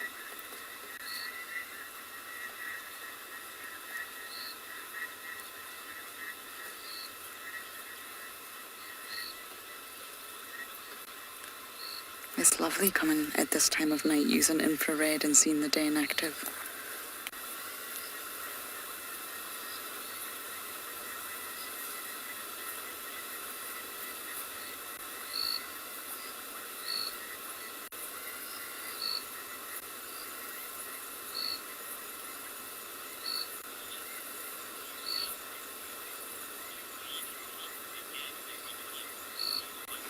Different Lucy. Nice to hear from both Lucys. The cubs, yes. The cubs will sleep in the den, all 6 of them. There's 6 now. Ribbon's boys, Hart's daughter and son, Corky's daughter, and June's Junette. Yes, they sleep in the den every time. And it's quite remarkable because this particular termite mound was clearly still active for the termites in some regard. We saw the alates streaming out the other night. So they're obviously partially using the mound, and it must be a lot larger underground. It's probably been dug out by a porcupine or something of the sorts, and been, well, further developed by the cubs themselves. So yes, Lucy, they do sleep inside the mound. The mothers, no. The adults, no. They may snooze here during the day, but generally speaking, very, very shortly, Ribbon's going to wake up and she's going to investigate. They're nocturnal after all.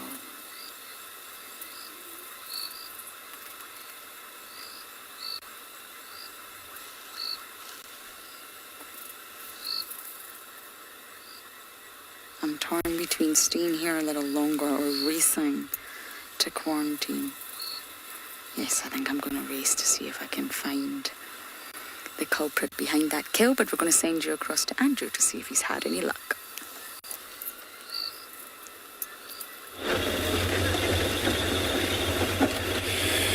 Thanks, Lauren. So we're in this position of the western side of quarantine. There is a lot of impalas. Then the minute we approach the open area, we all run into the middle of the open area there. And we waited to see if there is anything, and they're all just gonna give alarm call at the same time.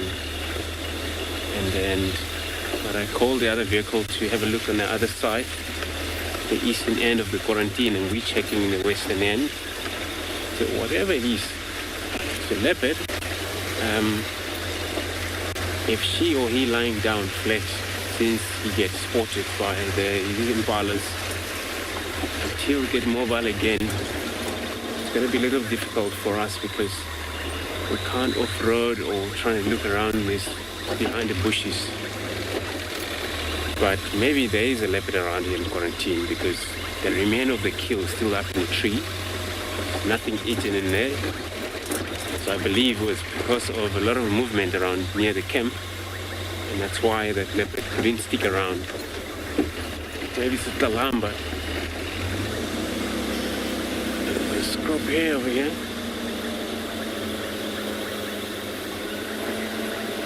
Got a scrub here. Right there, moving in. So,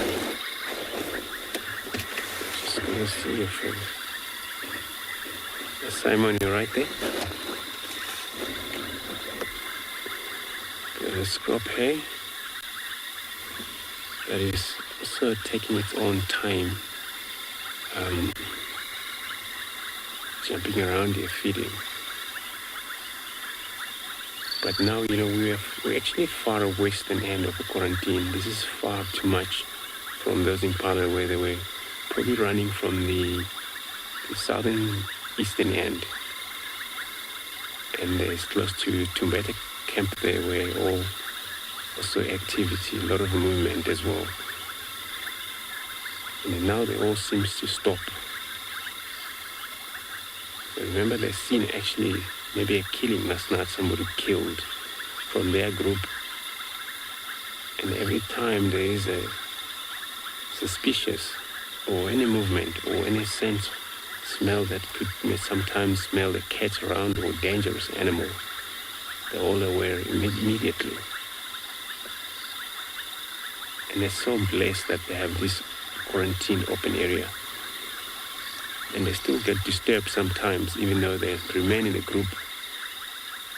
When they get hunted in the pouring rain, lightning, it's quite difficult for them to understand or move away from the scene immediately because they don't actually smell anything or hear anything besides the rain pouring and all the wind blowing.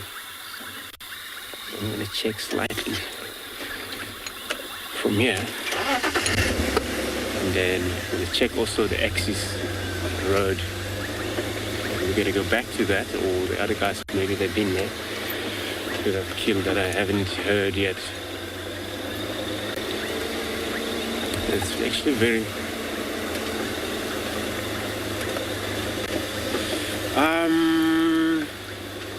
That's a very good question, everyone. It's actually not scary driving around in a bush like this.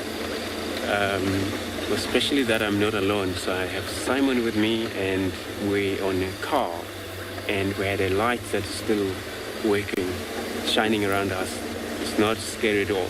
The scary part is when you may be stuck and the car, you don't have a communication to somebody who can help you. That sometimes can be a little scary because nobody can find you and you don't have a communication radio, no any PC that can help to communicate, so that's a little scary, but of course for now, no, it's not really scary. It does feel like scary, but it's not. So yeah, let's carry on, check around the access road there, hopefully we'll get luck.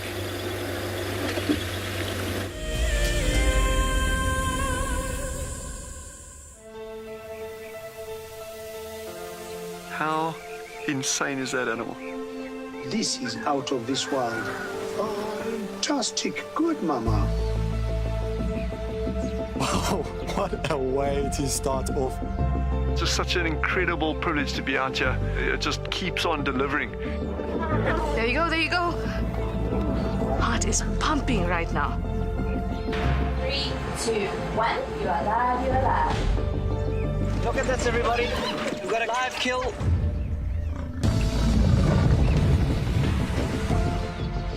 The cock's holding the tail. It's holding tight. Lucky wildebeest. There's nowhere to go. This is a disaster in the making. Something that I have never seen before in my entire life that you are now watching live. My heart is in my mouth, everybody. Look at this. It's gonna make it. It's going, it's going.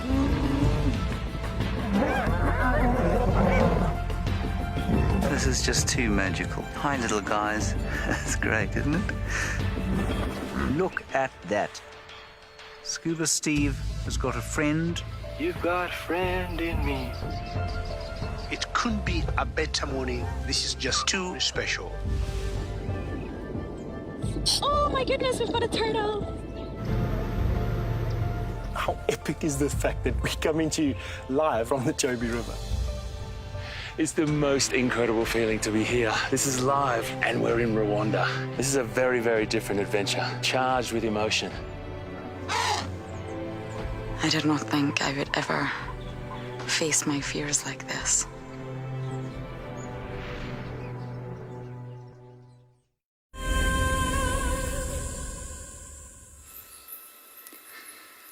We came back. We raced Ferrari Safari.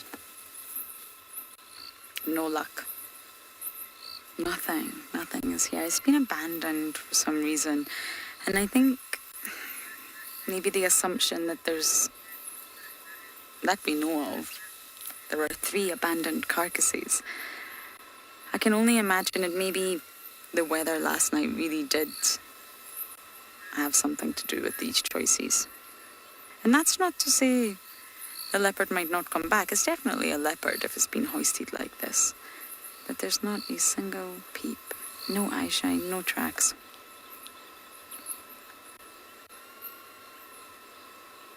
I'm glad we came around, but I'm just sad there's not a leopard there.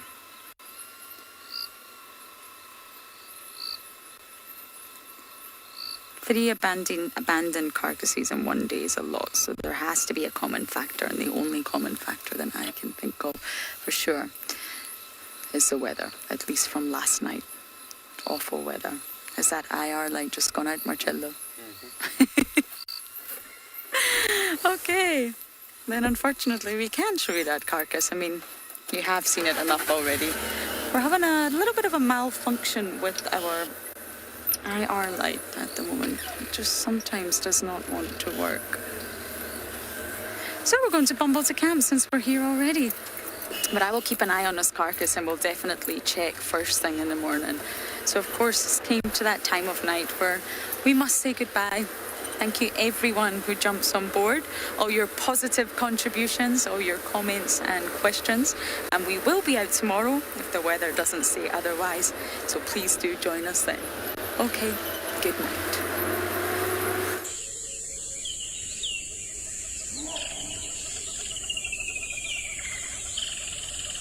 Features live coverage of an African safari and may include animal kills and carcasses. Viewer discretion is advised. Good morning and welcome to and beyond Phinda Private Game Reserve.